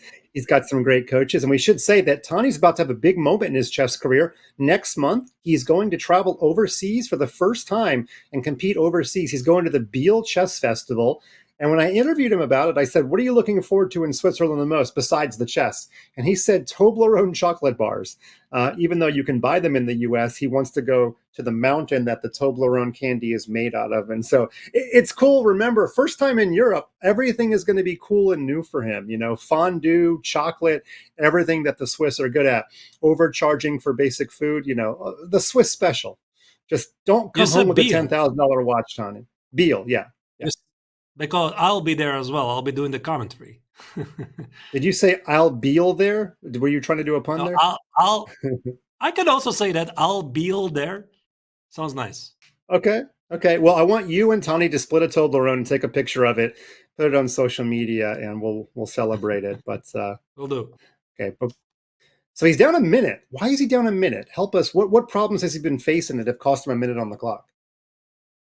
I don't really know. Maybe he was not really that familiar with the position, but his position looks nice because I'm not really sure what happened in the previous moves, but perhaps Abhimanyu slightly rushed with his queen's pawn movement, because now white is able to take on b5, queen takes on b5, and anchor the knight on c4. So this gives definitely white some edge. You can play knight c4, you can play knight a2, you can play rook a3, potentially rook a1. This is an easy target, and as we say in the chess language, black simply has less pawn islands, and I'm talking about pawn islands. There's the mainland, there's 1, and there's the second island. So black has 3, 1, 2, and 3. So technically, white should be better, and the bar confirms. Yeah, good lesson on pawn islands. Even I forget some of the basics sometimes, but you're exactly right. That seemed to be one of the main things going on. And with knight b4, he's blocking off his access to white's weakest pawn, but he's also blocking the access to the diagonal that leads to his own weak pawn on a5. So yeah, queen c3 threatens mate would be answered by bishop f6. So instead the queen runs away. If I'm black, I think I'm just putting a rook on the b file. Probably the f rook. I don't know what else you would even do in this position. But no, he's going to play Queen knight d1, b6. yeah, I think queen d1 idea for Tani was to keep the d2 square for the knight. That's why he didn't play queen e2 idea to double the rooks. So he wants to play knight e2. No, he changes his mind and plays knight d5. Looks a bit weird because it's somehow connecting with the other knight, and I just don't see where you could place the knight unless he's thinking about some improvised kingside attack. Queen a1. And now he's going to put the queen on a1. Yeah, queen's going to make an appearance there, pressuring a5, indirectly pressuring g7. Keep in mind, Tani already had one chance to put his queen in the corner of the board this tournament. It would have actually led to a mate. This is a little bit different, playing queen to a1 rather than queen to h8 as before. Maybe this was the big idea all along. He played knight e5. He provoked black to play f6, which in return weakens the e6 square. So you could always play stuff like bishop h3 and maybe find ways to ask black some questions. So it's not really so obvious also if Abhimanyu has improved his position. We'll see, I suppose. Mm-hmm. And I don't know, maybe you said this, but queen a1, I forgot about knight c2. So in case that wasn't said, I'm just saying it out loud now. I don't know if white has rook takes a5 there. I suspect probably not. So, all right, instead, different plans. Knights come into e4. We did talk about pre-match predictions. I will say, if Abi does advance, he was a fantastic interview last year. I was so impressed, and I'd never interviewed him before, at how eloquent he was, and it was almost like he was a 2,500 interviewee. So I don't know if we'll get a chance to talk with him, but if we do, stick around, because he's really, really intelligent young man. Okay, back to the chess.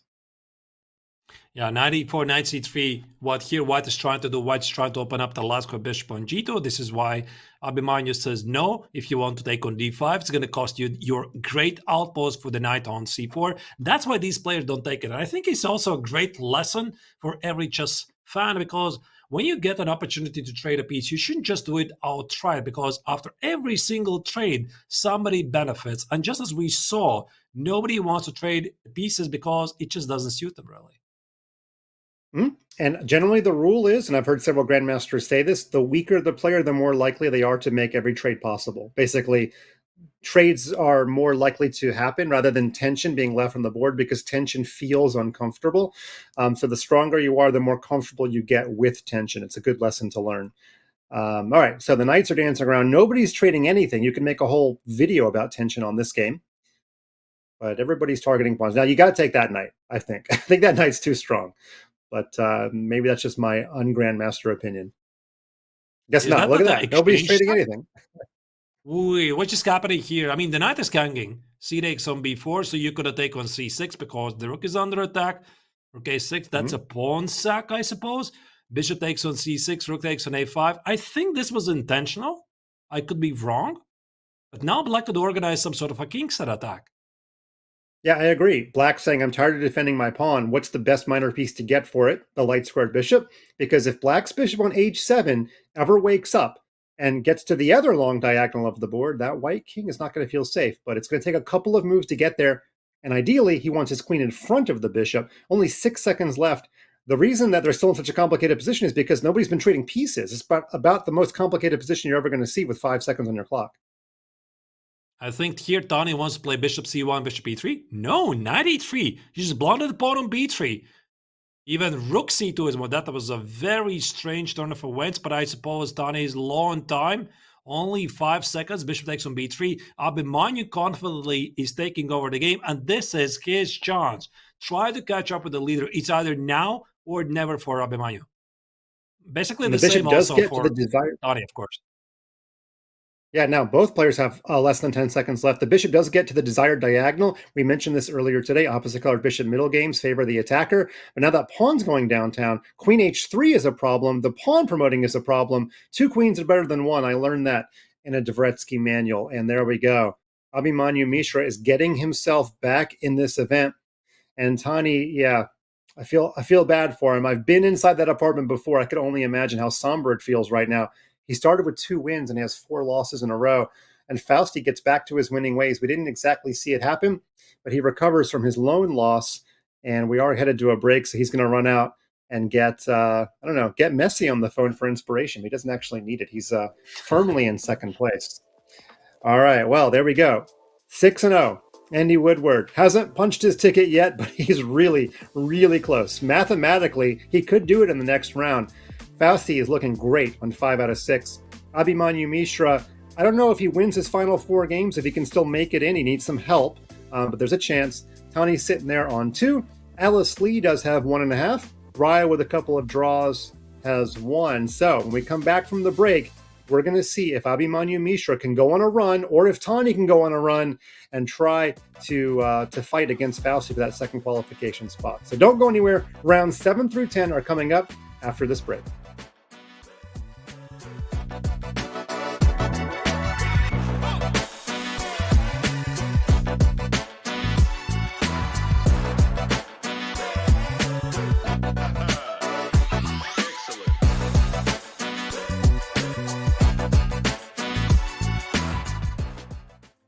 Invited on Good Morning America. And for those that don't know, this is a show that I grew up watching when I was getting ready for school as a kid. So it's been on the air forever. Alice, how was that experience for you?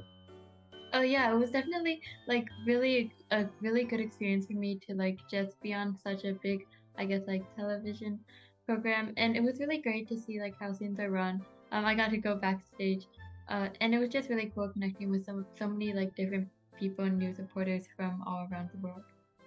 I'm going to put a link in the chat, although I'm going to ask people not to watch it right now because we've got 90 minutes of Alice time in front of us. But there is a link to your segment there. Now, how was it like? Was there a green room? Did you have a professional makeup artist? Did they feed you lots of snacks? Tell me about what we didn't see on camera. Yeah, so actually like before the show, so they did do like hair and makeup stuff. And then there was like a bit of like free time before the show. I think like I came an hour or half an hour earlier, and I think like during that time there was like a bit of going over interview questions that might come up, but it was mostly actually just I was teaching one of the Good Morning America staff how to play chess, and she didn't exactly like know any of the rules, so it was kind of fun. Just like teaching how the pieces are worth, how the pieces move, and that sort of stuff.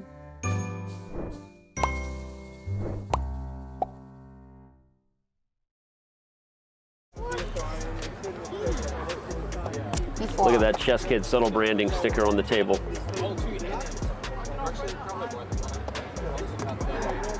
I forgot. Danny played this against me and he won, so I'm sure you're in good hands. Yep. I think it was an accident. I think I blacked out for those first 2 games.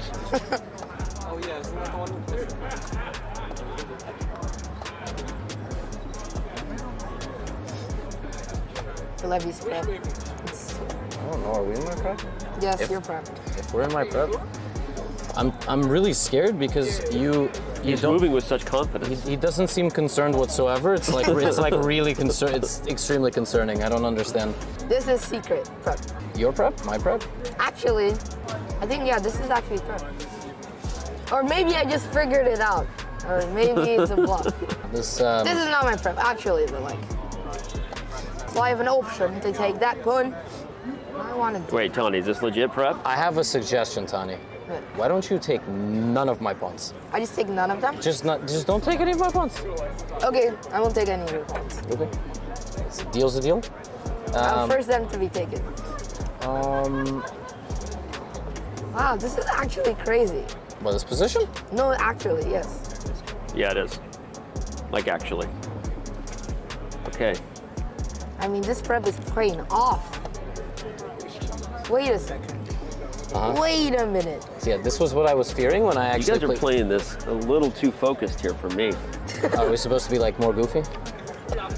Supposed to. Kind of D7. Why did I think about that move? I mean, this is all prep. I mean, look at this.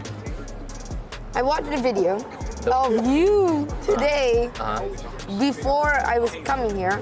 I'm really sorry. And it was about a Magnus destroying everybody, right? Were you inspired? And I was inspired. And he hanged the pawn or not hanged, he sacrificed a pawn in the opening, first game. And he sacrificed a pawn to have major counterplay. Okay. And I'm inspired by this. So I'm doing exactly what he did. But you're giving me way more than... Am I mated? Yes, you are. Am I really? Yes, you are. Oh, Wait a second. Wait. Oh my God. Yes, you I think are. I'm missing my wallet. It's not a good thing, everybody. Yay. Yay. Everything Wow. worked out. That was an epic game. What are we doing? We can't be awkward. We gotta do this one. There you go. We're gonna be one of those like epic like, oh my gosh. That was so inspiring. casual. That was just like... This whole time I was like, ah, my king is safe.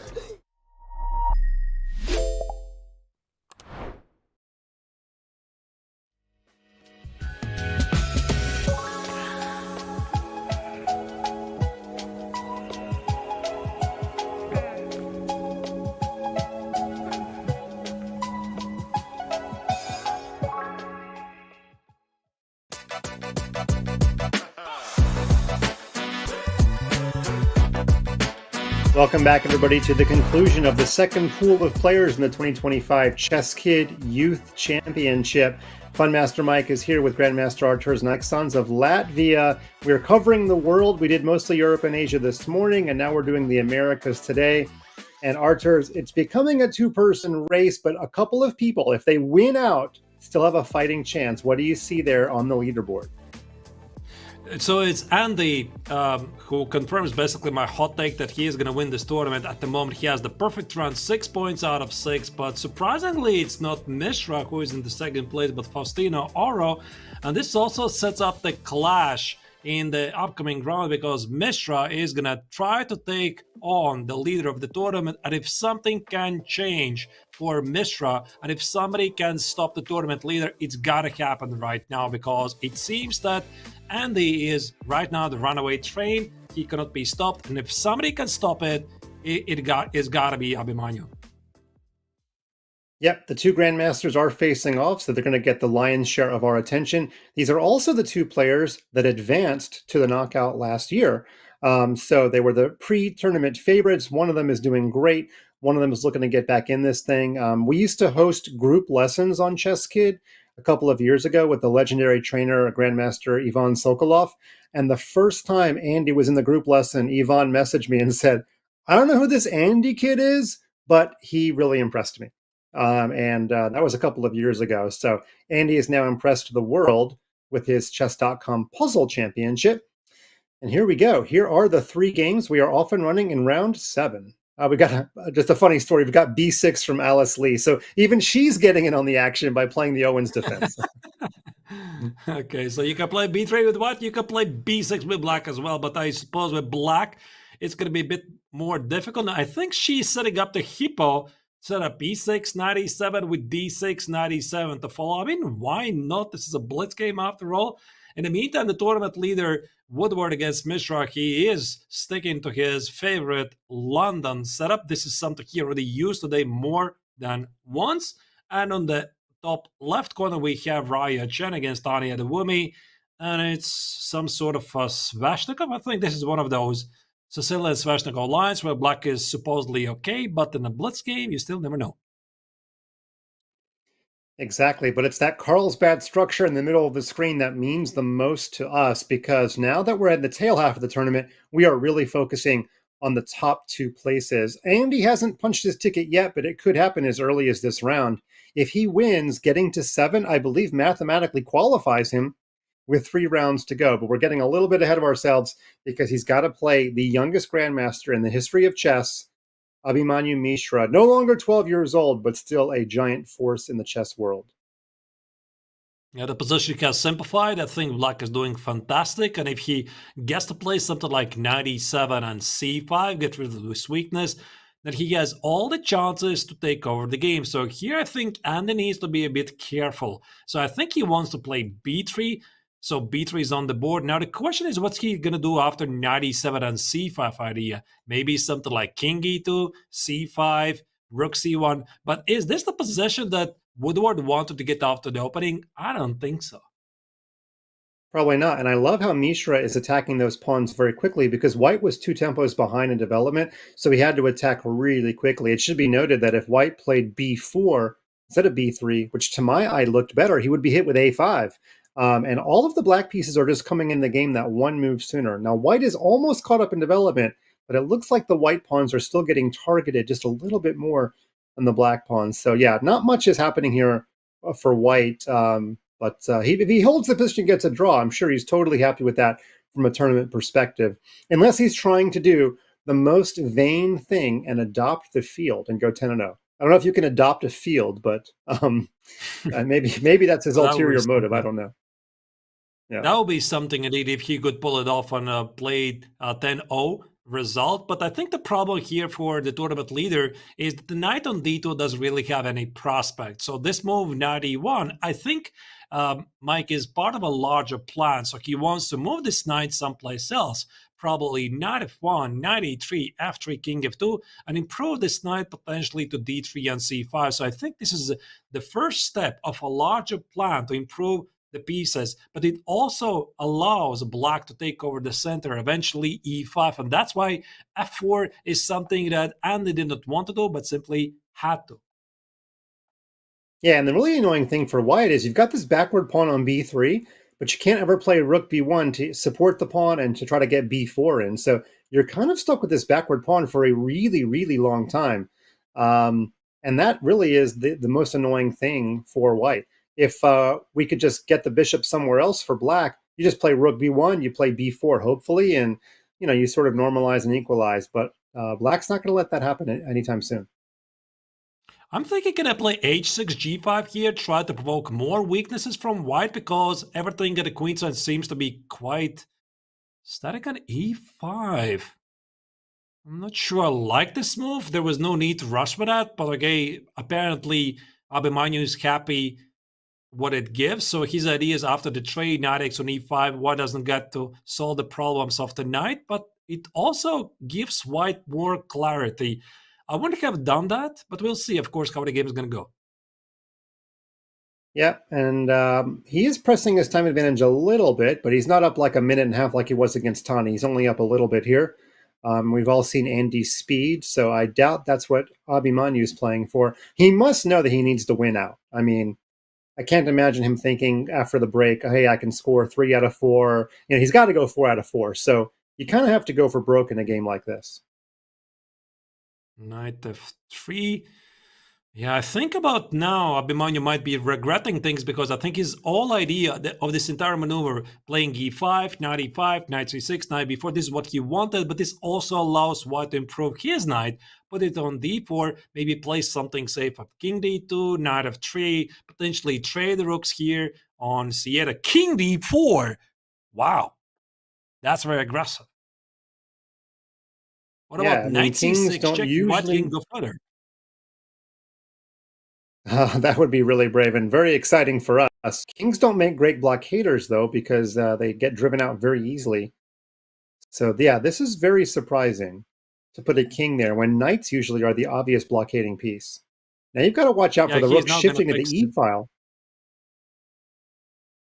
Yeah, I'd play rook e8 check in a heartbeat. Rook e8 check is a pretty decent move. King d2. Now, the problem here also for Abhimanyu is that suddenly white's position is very easy to play. Like there's king d2, there's knight e4, there's knight f3, there's doubling the rook. So black is sort of doing great, but now what? Rook e4 is a great move. It stops knight e4, also threatens to play rook e8 and rook e2 check. Look at this knight on e1, Mike. It hasn't moved since I don't know how many moves. Yeah, if that knight on e1 could move to d4 in one move, he's trying to get it to d4, but if you're black, you probably don't allow it. In fact, yeah, now you double rooks and all kinds of pressure. Let's see, where's the discovered attack? Yeah, rook e3 makes sense. Winning at least a pawn whenever he wants it. Mishra is definitely in charge. He is playing some very good chess, even though I didn't really like the c5 idea. Pretty much flawless game. That's the kind of game he was looking for from the very start, and especially against the tournament favorite. Now the pawn on g2 is going to fall, so here Andy desperately needs some counterplay probably at a queen side. So I'm thinking about some king b2, b4, b5 ideas. You got to create the pass pawn at the queen side. Otherwise, you're just busted most likely. Watch out for rook 10 g2, seconds though. left. Rook takes on g2. Yeah, there's going to be fork on a 5. Excellent find. And if Abhi is able to convert this, I can report that Fausti, well, he was beating Alice, but not anymore. Anyway, that's stick here, but we could have a little bit of a tie atop the leaderboard, depending on what happens here in the next few seconds. The A-pawn is looking to be corralled. Now he sacks for it to get bishop in 2 versus rook. Got to save the G-pawn, I would think. No, doesn't save the G-pawn. Okay, very interesting. Now the pawn is going downtown. Is this a draw fast. again? Yeah, there might have been one fleeting moment where black was better. Right. It's very easy to play for black. And now it seems that Abhimanyu is still pressing for the win. I don't trust the bar. Rook d4, very precise. He's trying to hold on to the game. Yep. The rook cannot sack for the G-pawn. The bishop is the correct color of the promotion square. So it is a draw, but you can't do the simple draw method. You've got to actually earn it here. Now you want the pawn to go to h3 and all the pawns to be fixed on light squares. It's very difficult to hold this. I don't see how he can hold this, actually. But maybe he's going to show us. Got the pawns fixed on the wrong colors, though. Oh, he blundered. He blundered rook g3. Oh, you can see Wow. the reaction of Abhimanyu. Why did I rush h3, h2? Why did I do that? Yeah, both players smiling there. Now, technically, the rook versus bishop and 2 pawns was a draw. So, but Abhi is upset that he threw away the practical chances by just allowing the liquidation by pushing the h-pawn too quickly. So he does maintain his lead at the top. And Fausti did get that win over Alice after a topsy-turvy game. So Fausti maintains second place. Tani got back in the winning column and got his 3rd win. So he's actually on an even score, or almost an even score, I should say. 7 rounds are in the books. But if we do some math now, Archers, there's 3 rounds left. Fausti has a 3-point lead over Abhi and Tani. So now it's really simple. Andy is in. Andy will play chess tomorrow on Sunday. He'll either finish 1st or 2nd. He makes it to the knockout. Fausti needs only a draw from the final 3 rounds, and he will join Andy as the other qualifier. And yeah, both Tani and who was the other person on 3? I'm forgetting. Is it Alice? Yeah, but no. I mean, he Abhi. needs It the was draw. Abhi. He needs the draw, assuming that his closest competitor is going to get 3 points out of 3, which is still not a guarantee. So Faustino also is doing great. And also, I think this is perhaps the game that we could follow in the next round. And by the way, Faustino is playing against Abhimanyu, who has been quite unlucky in the previous game. Finally, he played a great game. And maybe we're going to see Faustino also here securing a spot in the final. What else are we seeing here? A lot of B3s. Okay, yeah. Every single B3 is happening. Yes. Yeah, this is really weird. I'm wondering, actually, if the 12 players are in a secret Discord chat and they decided to troll me and you today by all mutually agreeing to play B3 and not letting us know. I wouldn't put it past teenagers to do something Machiavellian like that. But anyway, Abhi was the other player on 3 that I could not remember. So Abhi and Tani, their names rhyme, and they're both in desperate situations. They both need to win all 3 games and have Fausti lose all 3 games. Now, lucky for Abhi, he does control the one Fausti game from this round. He's playing him head-to-head. And we have another wedge pawn on e5 in that game. Yeah, e5 here. This is a very old idea. I'm a bit afraid to wrongly mention who was first, but I have memories from Lev Pologayevsky playing this back in the 70s, even though he would start it from the ready opening, knight f3, g3, bishop d2, then you play b3, bishop b2, and there's the idea of queen e1. This is what Pologayevsky started to play, but the bigger idea is to play something like queen e2, knight e4, f4, g4, f5. Very simple, very straightforward Kingston attack, and exactly what you need for a blitz game. The bar, though, says, no, this is not a big deal. Black is better, but I think us humans, we know it a bit better. Okay, let's see if we can involve chat, because so far, Archers, we've been working together about 5 hours today, and you have name-dropped Zukertort and Yanish and Polugayevsky. It's almost like working with Dani Naroditsky. I never know. So, chat, I need you to give us...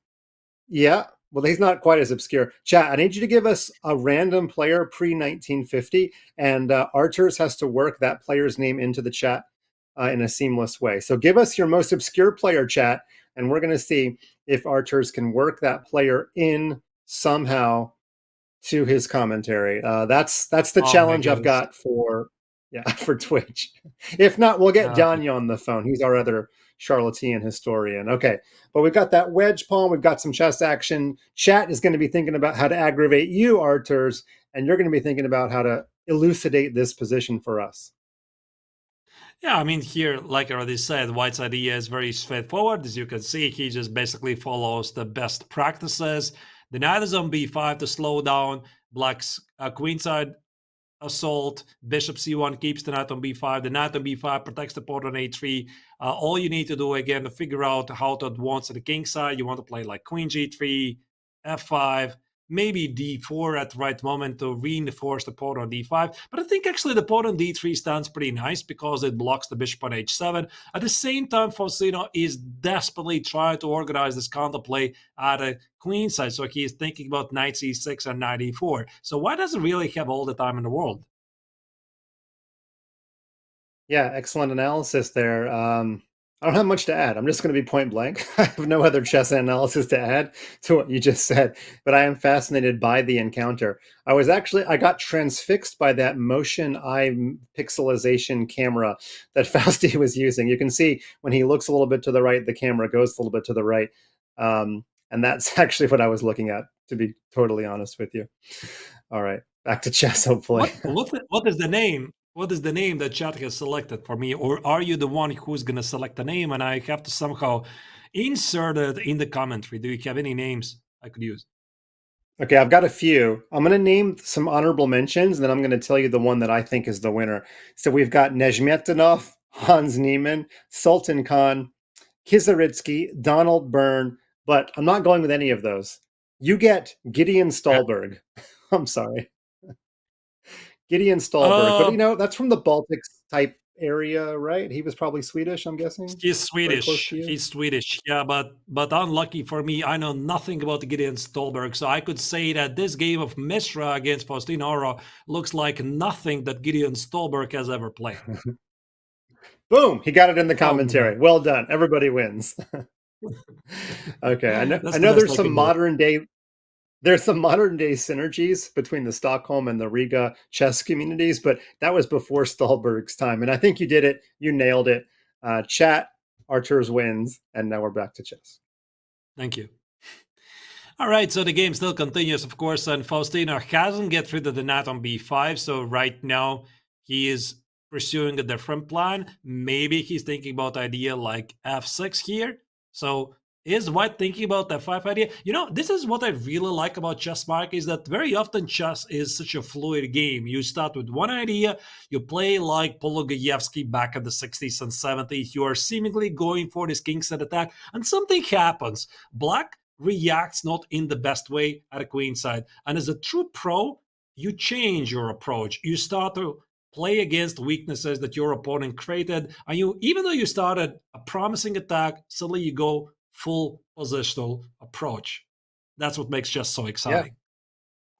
Yeah. And 10 seconds left for Fausti. I'll just say what I miss most about not playing over the board chess anymore was the post-game analysis, because I'd say something like, here I was worried you'd play f6, and then my opponent in the post-game analysis would say, I wasn't even considering f6, and you find out you were wasting all this mental energy on something your opponent wasn't even considering. And I love that fascinating sort of take back and forth. But 2 seconds left now for Fausti. Somehow has to hold an amazingly complicated position with no time on his clock, and White is better anyway as the rooks are crashing through. But interestingly, on the queen side, not the king side. I think bishop d5, e6 looks very promising here, unless it doesn't work.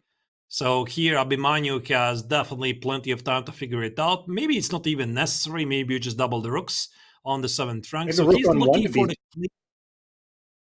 I'm sorry? Yeah, rook on 1 to b6. Rook on 1 to b6 looks very hard to stop as well. There's many promising moves. Exactly. Okay, just doubling rooks Maybe on the just play 7th. quiet move, king h2, and knight b5 also works. Yeah, so White's position is so dominating here, and of course Faustino is going to go for a desperate counterattack.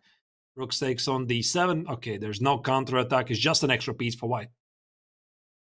Yeah, I mean, his A pawn is lurking, but it's probably too slow, and now it looks like it's way too slow. And only the second loss for Fausti, but he's still in a good spot. He still only needs one draw from the final two games. A lot of emotion there for Abhi, and you can see his eyes darting around. I'm almost positive he's looking at the standings, wondering how everything else is shaken out. He is looking at the scoreboard for sure. We also sometimes help players out by letting them know the standings whenever they ask for it, but these guys are pros, and Tani buries his head in his hands. That's sad to see. He's got the Chess Kid shirt on. We love you for that, Tani. But that game didn't go his way. And it almost looks like Andy is sad about winning and such. So I didn't see the earlier course of the game if Andy feels like he snuck out of that one. But does that mean that Andy is continuing on near perfection, 7.5 out of 8? And exactly. Yeah. By Tani not winning, that means he cannot advance. So it's still very simple. Fausti needs a draw from the final two games. Abhi needs to win both of his games and needs Fausti to lose both of his games, and then he also needs to win in a tiebreak. That's pretty much the scenario. Ryo and Alice are still fighting at the bottom of the table there. And Alice, not her day, but she's seen better days. Remember, she beat Anish Giri, and if she was a little bit less of a nice person, we might have heard about that on Twitter, but she did beat Anish, and then she beat Danya in our last two public-facing ChessKid events. She's also just one of the greatest people I've ever had the pleasure to work with, so I'm happy that she's always doing our events. There we go. Alice against Tani, Ryo against Abhi, and Fausti against Andy. I think that's the game, right? I mean, if Fausti gets a draw against Andy, it's our top two players. It's a no-brainer in this round. Yeah, I think we're gonna see. What did actually Fausti played in the first round? So I think it was something like knight f3, b3, or maybe I'm mixing up. No, d4. He goes for the mainstream theory. In the meantime, what do we have in Mishra's game? Mishra is playing something rather unorthodox. What kind of opening is that even? Knight c6, g6, and bishop g7. Ryo is attempting to simplify the position. Mishra says no, the queens stay on the board. And in Alice's game against Tani, it's some kings in attack again. I love it. Yeah, and those players definitely know each other a lot. Very, very similar in age. They do not live in the same part of the country, but both Americans, both the same age. They see each other a lot. And Tani played the Super Nationals last month in Orlando, Florida, and his team won their very first ever high school championship. So congratulations to the Columbia Grammar High School chess team. Storied program. I believe that both Mark Arnold and Hans Niemann are graduates of Columbia Grammar, and they won their first ever team championship. Tani was a big part of that. So he is a national champion in addition to all of his, worldly exploits. But, we've got two big scorers on the far right of the screen. Even if they're playing the Petrov, we would probably look at their game in this round. Lucky for us, they're not. So what do we see here in this game, Archers? It looks incredibly unbalanced. So even though Andy already has clinched the victory of the tournament, he's not letting it go. So he's playing out of the principle, which is also not really so great news for Faustina, because for him it would be just enough to make a draw. But I suppose he's also pretty confident he's going to make it, because he had a 3-point lead, 3 rounds to go. Now it's a 2-point lead, 2 rounds to go, and now he's facing a leader. So I think if Faustino wants to qualify for the final, he definitely wants to do it right now, and especially against the tournament leader. Yeah, and I wonder if the choice of opening was impacted at all about the fact that you're playing the tournament leader. You'll only need a draw. You didn't get it the previous round. I really don't know Fausti's opening repertoire, whether or not that influences decision at all.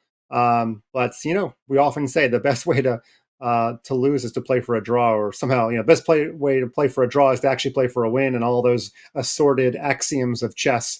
But hopefully Fausti just keeps playing the way he's playing. He's getting a little bit of a space disadvantage here in this game, but no major weaknesses for White. I think also the way they have played it out, the plans for both players are pretty obvious. So Black is supposed to play at the queen side. This is where his pawn majority lies.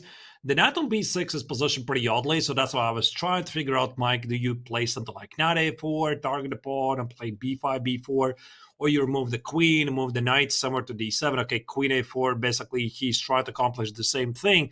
At the same time, for Oro here, he has positioned every single piece, that he also has the pawn majority at the king side, so the logic dictates this is where he wants to play, like knight e4, and go for some kings at attack. But there's a problem. If you take on e4 right now, indeed, black's going to play d takes on e4, followed by knight e5. And now the big question, how to evaluate this position?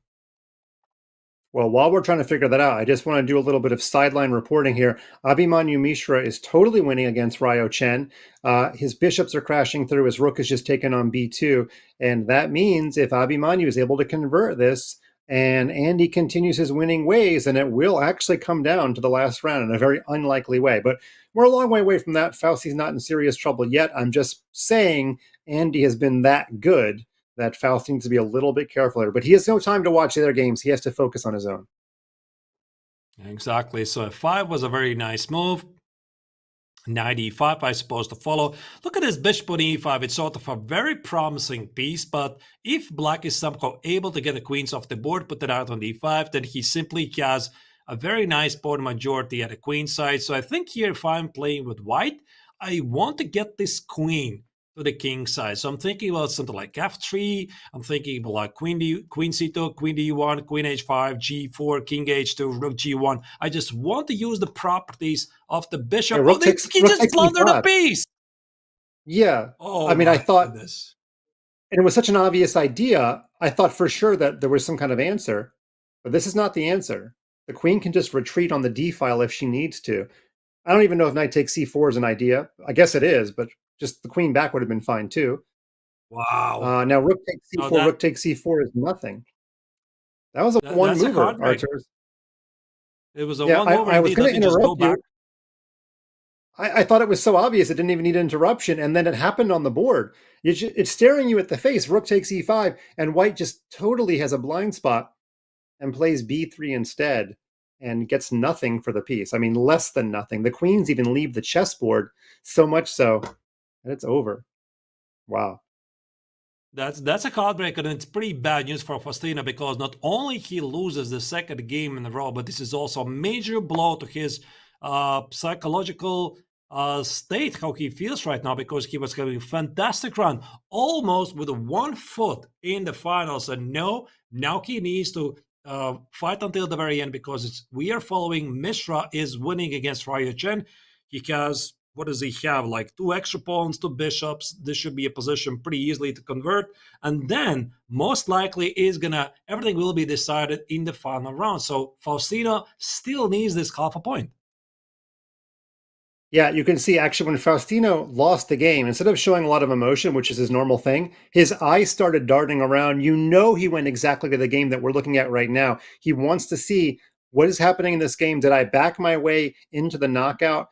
And he's realizing now, no, there is more work for him to be done, because we would think a player of Abhimanyu Mishra's character would be able to convert this, but we're going to stay here because this clearly has the most implications for the tournament standings. And while we're here, I am just going to peek, because I have that luxury, at the final round pairings, because I'm very curious to know what we have coming up in the final round. Queen e4. Yeah.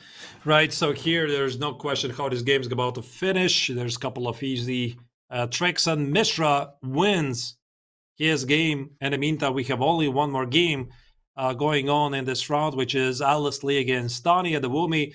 And maybe, Mike, what we're witnessing is potentially one of the craziest comebacks in online chess, because I don't want to jinx it, and I definitely would be very happy for Faustino if he would make it. But have you ever seen somebody having a 3-point lead with 3 games to go and still the opponent catches you?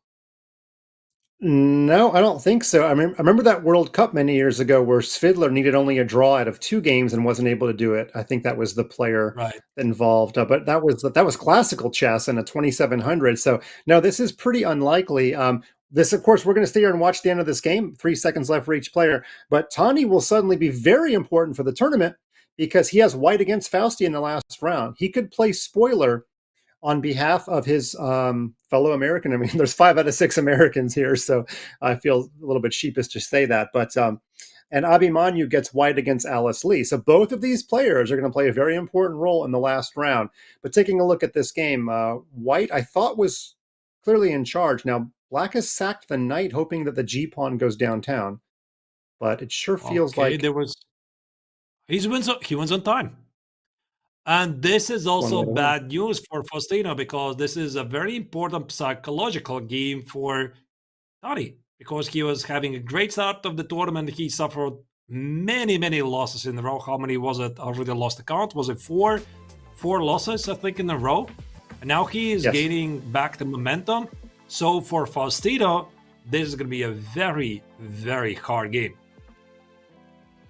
Yep. And I think Alice lost her second game on time there. But again, she's awesome, and she's going to have better days. She's up against a really, really strong field. But there we go. Fausti still searching for that elusive draw or win, of course, that will punch his ticket to tomorrow, and he's going to get black against Tani.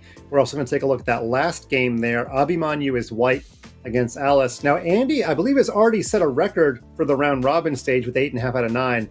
Because last year was our first time calling the event what we did. It used to always be only a knockout, and neither pool saw a player get past 8 points. So Andy's already set an event record with 8.5 out of 9. He's looking to make it 9.5 out of 10.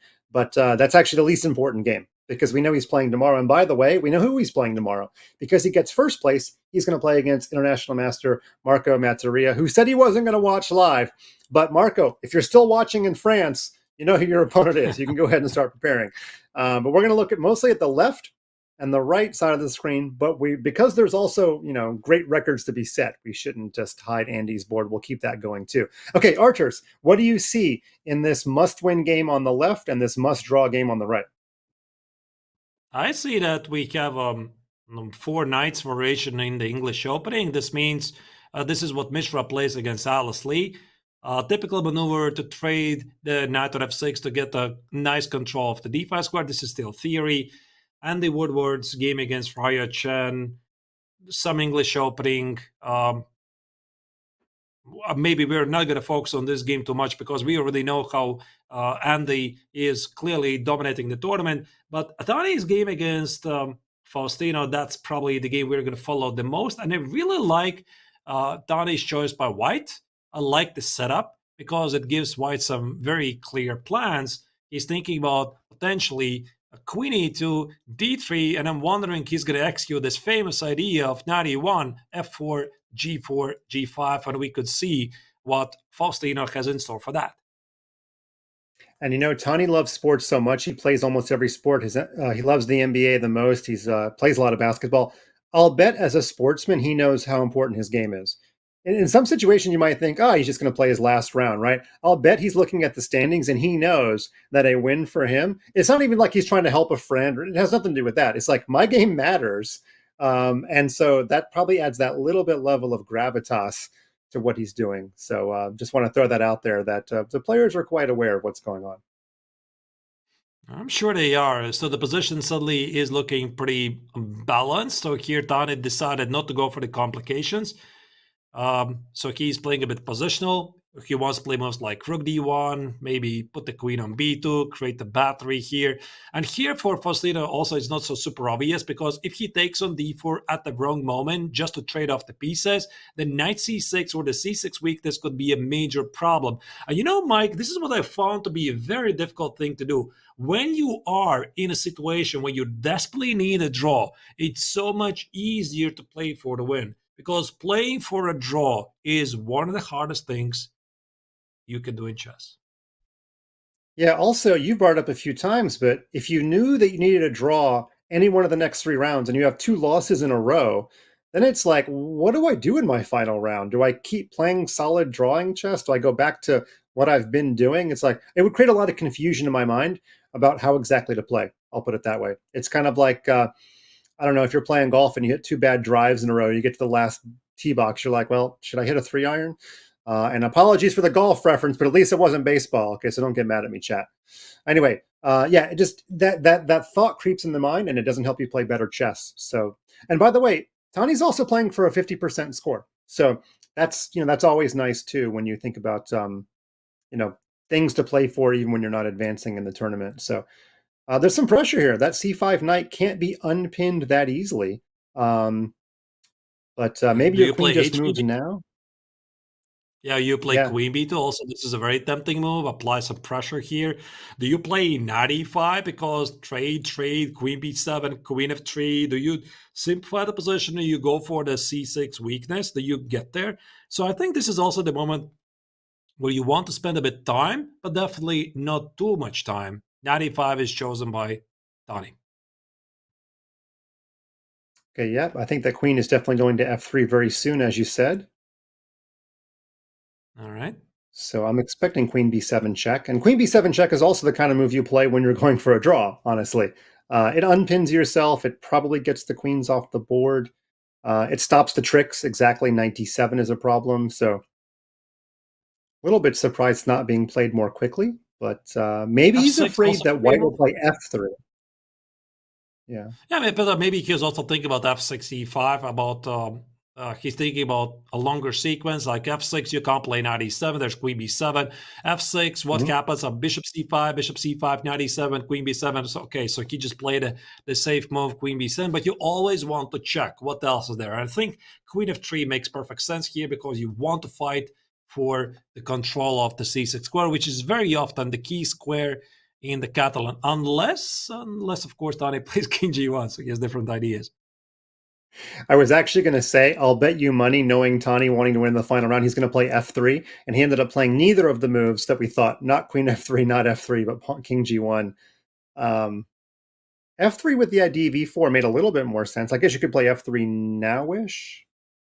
Yeah, but now the knight on e4 is very annoying, so now he plays queen f3, trying to pin the knight, which I suppose is still a pretty decent plan. Finally, there's the f6 move. The knight has to retreat. Do you go to d3? Do you go to g4? Yeah, d3 feels to be the safer move.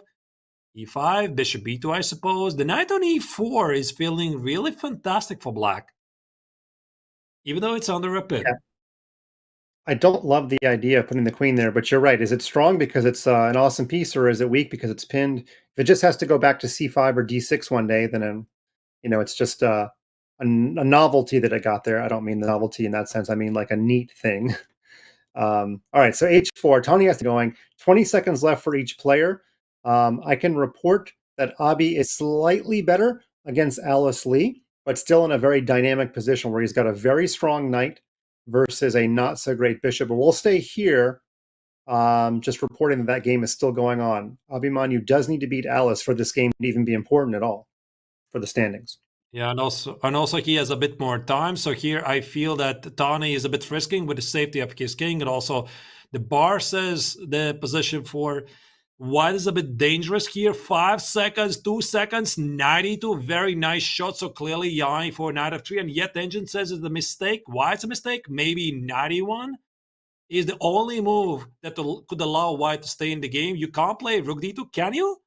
Oh wait, knight f3 check. You allow the white square weaknesses. Well, the draw is just fine for Fausti. Let's see if he plays it. Yeah, but he could have with forced knight check back and forth. Check.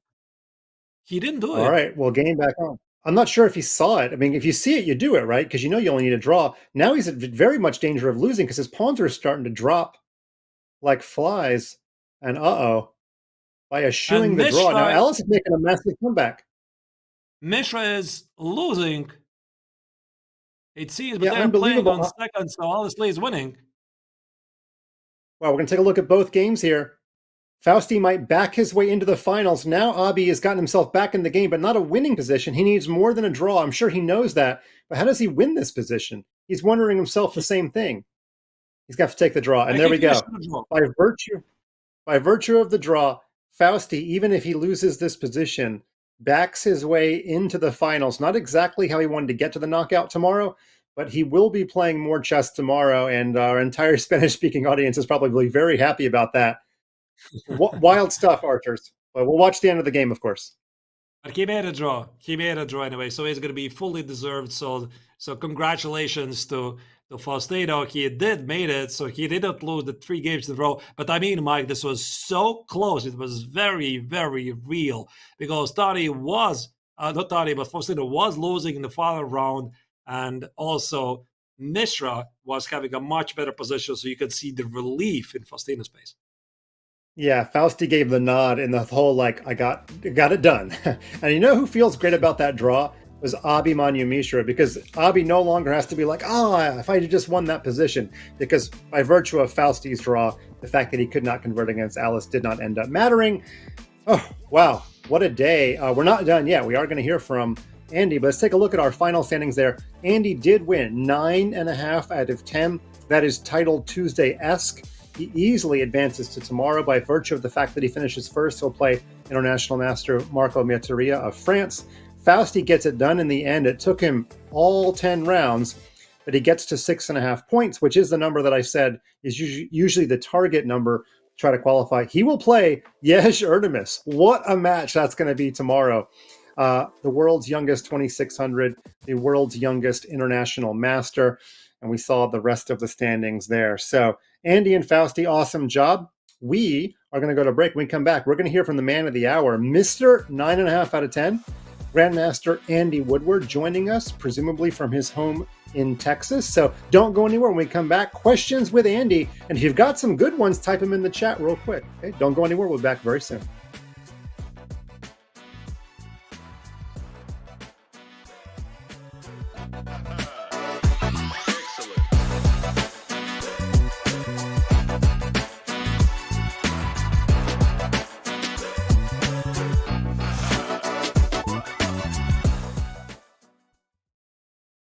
Our last set of tactics is drawing tactics. Sometimes the position is desperate and you seemingly have no way to save the game. But an incredible resource can allow you to eke out a valuable half point. The first drawing tactic is the perpetual attack. This is a bit like the trapped piece, but in this case you aren't able to actually win the piece. However, you can continually attack it, and your opponent is unable to escape the threats.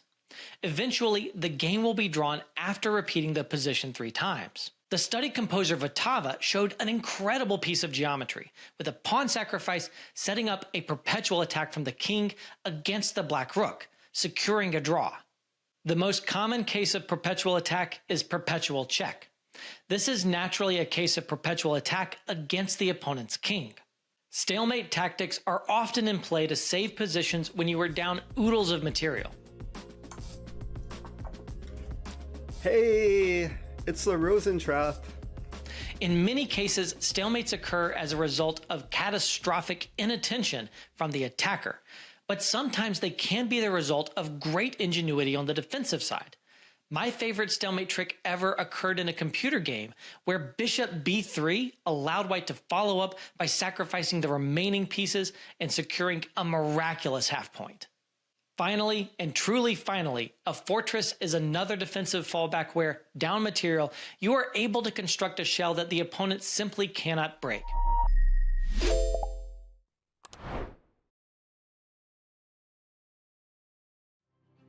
We moved to the Netherlands in 2008.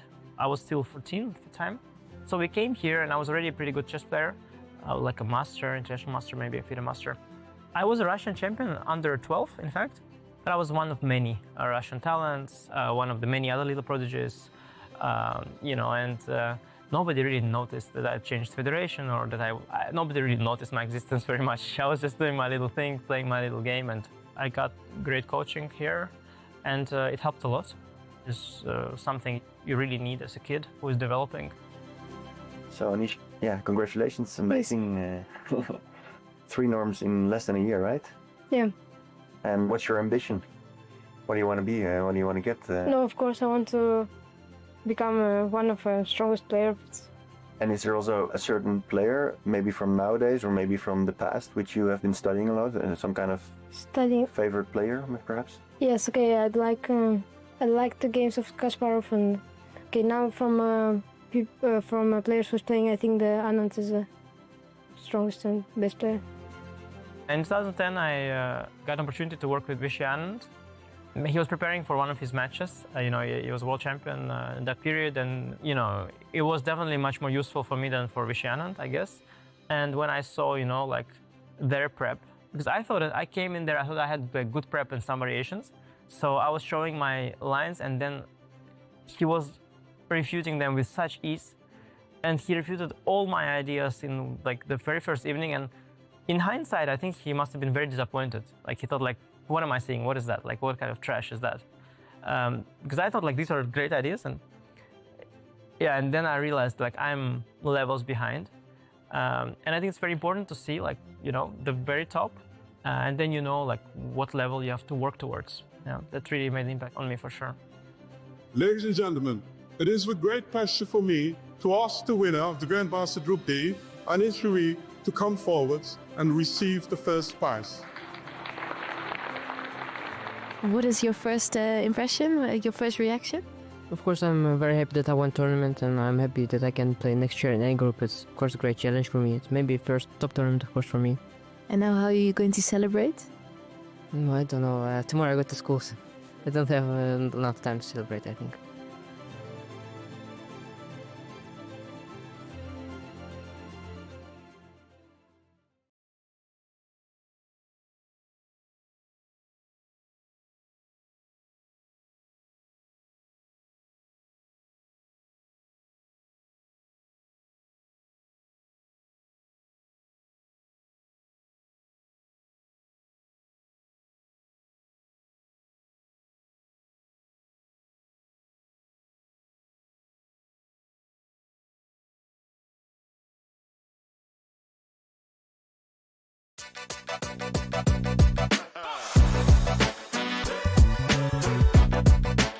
Welcome back, everybody. This is the fun part of the day. We get to relax a little bit. We get to hear from our champion, 2025 ChessKid Youth Championship Pool B winner and knockout player, Grandmaster Andy Woodward of Texas is joining us. The player he wants to meet most is Mr. Beast, but today he was the Beast. Congratulations, Andy, on your 9.5 out of 10. Thank you. Okay, well, we will see if Mr. Beast makes a video out of your performance today. But what I really want to know is what did you learn in last year's event that, you know, last year you qualified for the knockout, okay? You qualified again for the knockout this year. Is there anything that you learned last year, either in the group play or in the knockout, that you thought helped you this year? Yeah, I guess I realized last year I was spending quite a bit of time. So I was trying to focus on playing a bit faster this year. I guess like lots of time I would spend quite a bit of time on early moves. So I was trying to just like play fast, and I guess there was some cases where I was like in a way pretending that I knew what I was doing, but really I was just playing random moves so to get them low on time. So that's probably the major difference.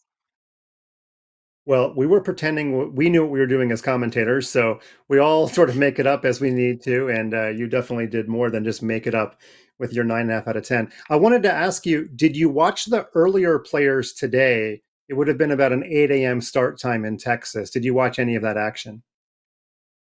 I like just a couple minutes before this my group started, I just checked the results mainly. I didn't take a look much at the games. I guess yeah, I just saw that Oldogmas and Malco made it, so yeah.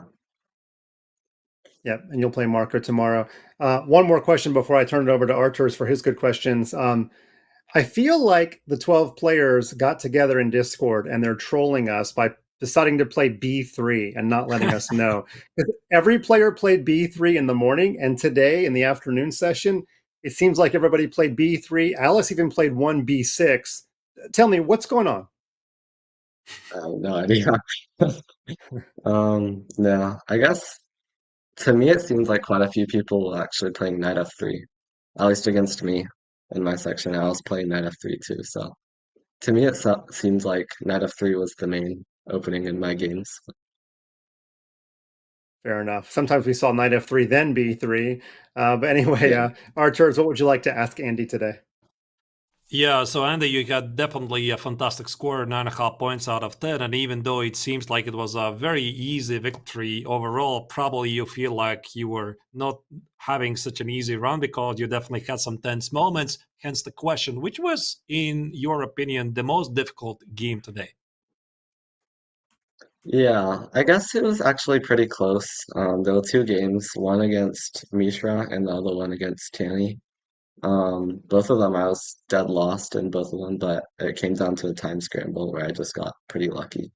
Um, but yeah, like against Tani, probably he was just like squeezing the whole game and then just blundled upon, time scramble. So yeah, All that'd right, I probably be got the it. toughest one.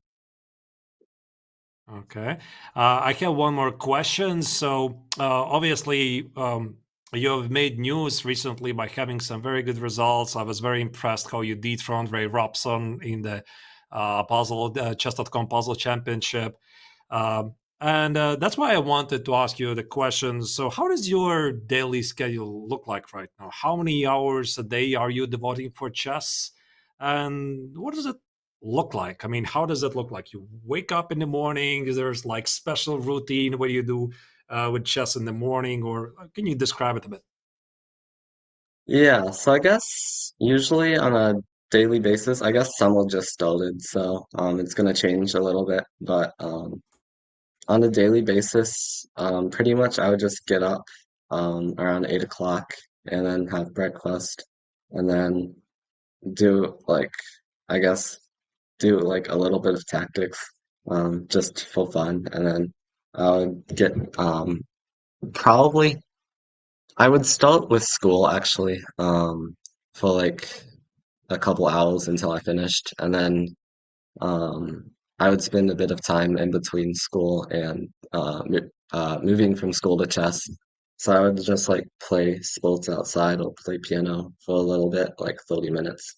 And then I would get to chess and then I would start doing my chess training, play some blitz games here and there if I got pretty bored. But yeah, I guess that's pretty much how it would go. But yeah, pretty much for training.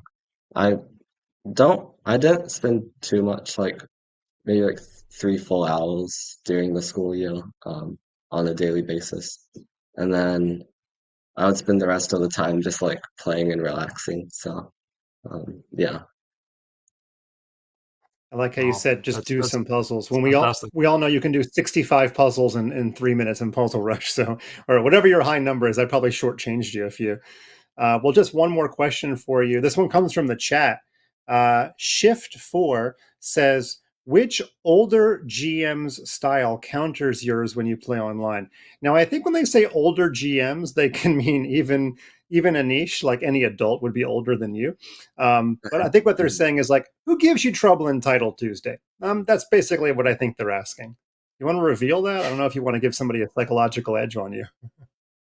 Yeah, actually, I think it's probably someone like Hikaru because he plays a lot of modern defense and it kind of goes into e4 positions. And I'm a d4 player, so it's like it's not really in my comfort zone fully, but um, yeah, I still like get good positions, but it's like I guess it's just difficult to play against someone so strong when they know what they're doing. Well, Yes, you're in an elite group of players that has trouble playing against Hikaru. The other players being the rest of the world, not counting Magnus. So we're all in the difficult to play against Magnus group. That's what he does. While we have you here, let's reveal what we're going to see tomorrow, starting at Eastern time. Let's put it up on the screen there, and there we go. Andy, by virtue of finishing first, you play in Pool A's second place finisher, International Master Marco Mazzaria from France. And then Yej plays against Fausti. What a titanic matchup that is. The world's youngest 2600 against the world's youngest IM, at least until last month. Congrats to Roman Shagdiev for breaking that record. But Andy's also our Chess.com puzzle champion. And Marco, I'm sure, has won a bunch of French junior titles that I'm not even aware of. So pretty awesome stuff for tomorrow. Andy, do you have any final thoughts about how you're going to spend the rest of the evening? Are you going to prep at all? Or are you going to go play piano? yeah, I guess I'm not really gonna spend too much time prepping. Probably just relax, do some training, just get a normal day off. Maybe sleep a little bit. I'm kind of tired because I've been traveling a lot recently, so yeah. That makes sense. And if you do play piano, that is the Mark Taimanov prep, since he was a concert pianist. So I thought I'd throw that out there. I think he was a top 10 world pianist in addition to being a candidates player. So anyway, maybe you can follow in Taimanov's footsteps and be really good in two different things. But congratulations, and we hope to talk to you again tomorrow. Thank you, Andy. Thank you. Yeah, thank you. Bye-bye. Thank you. Okay, well, now that Andy's graced us with his time and he's not here, archers, we should probably ask about predictions for tomorrow. Do you have any early predictions for these matchups that you see on the screen here? Right, so we have Erdomos against Faustino. So my hot take is that I think Erdomos is a favorite, but Mike, today Faustino was playing very, very impressive chess, at least in those first 7 rounds. So definitely it's not going to be an easy match for Erdomos, but still I would rate his chances a bit higher. I still wouldn't be really surprised if Faustino is going to have a fantastic run and make it to the finals. But speaking about the other matchup, Andy against Marco, well, I'm definitely impressed by Yandy's performance here today, 9.5 out of 10. So again, I'm ranking his chances a bit higher. So my money would be on Erdomos against Woodward in the final. But of course, you never know. It really depends on who has the better shape on that particular day. Might just as well be Oro versus Matria in the finals. Thank you for answering honestly. I'm going to continue being a coward and not giving a prediction except to say that it's going to be a titanic matchup. And I do want to say, we didn't even mention this, but Fausti qualified for the under 13 and declined because he wanted to play the best competition. He actually could have played both if he wanted to. And he's getting to play the best. He's getting to play the returning champion tomorrow. So I'm sure he's super happy about matching up with Erdomos, the 2600 wonderkin from Turkey. So it's going to be great. And archers, you're not done with me. Thank you for your time today, but also going to see you tomorrow starting at, 11 a.m. Eastern. I thought it was 12. It's a little bit earlier for me. So 11 a.m. Eastern time. That is 6 p.m. in the Central European time zone. For all my Turkish fans, I think Turkey's probably 1 more hour ahead. 5 p.m. Europe. That's probably 6 p.m. Turkey. Don't quote me on that. Turkey, you know where you are in the world. Whatever time it is in Paris, just work backward from there. 5 p.m. Paris. For our French fans, and 11 a.m. Eastern time. So yeah, it's going to be fantastic. We got some good matchups for tomorrow. So archers, I'll see you tomorrow. Thank you everybody in chat for participating and for all of our trivia questions. We'll see if we can get Mr. Beast tomorrow. We have to pull some strings, but anyway, we'll see you tomorrow at 11 a.m. Eastern time for the knockout portion of the 2025 ChessKid Youth Championship. Arthur, you get the final goodbye. Well, it was a pleasure to be here today, and I can't really wait for tomorrow because the Pool A was very exciting, and then Pool B with this dramatic finale, we already thought that Faustino is definitely going to make it in the finals with 3 matches to go. No, it all turned out to be very dramatic in the end. So come back tomorrow for more chess cinema. That's all I can say.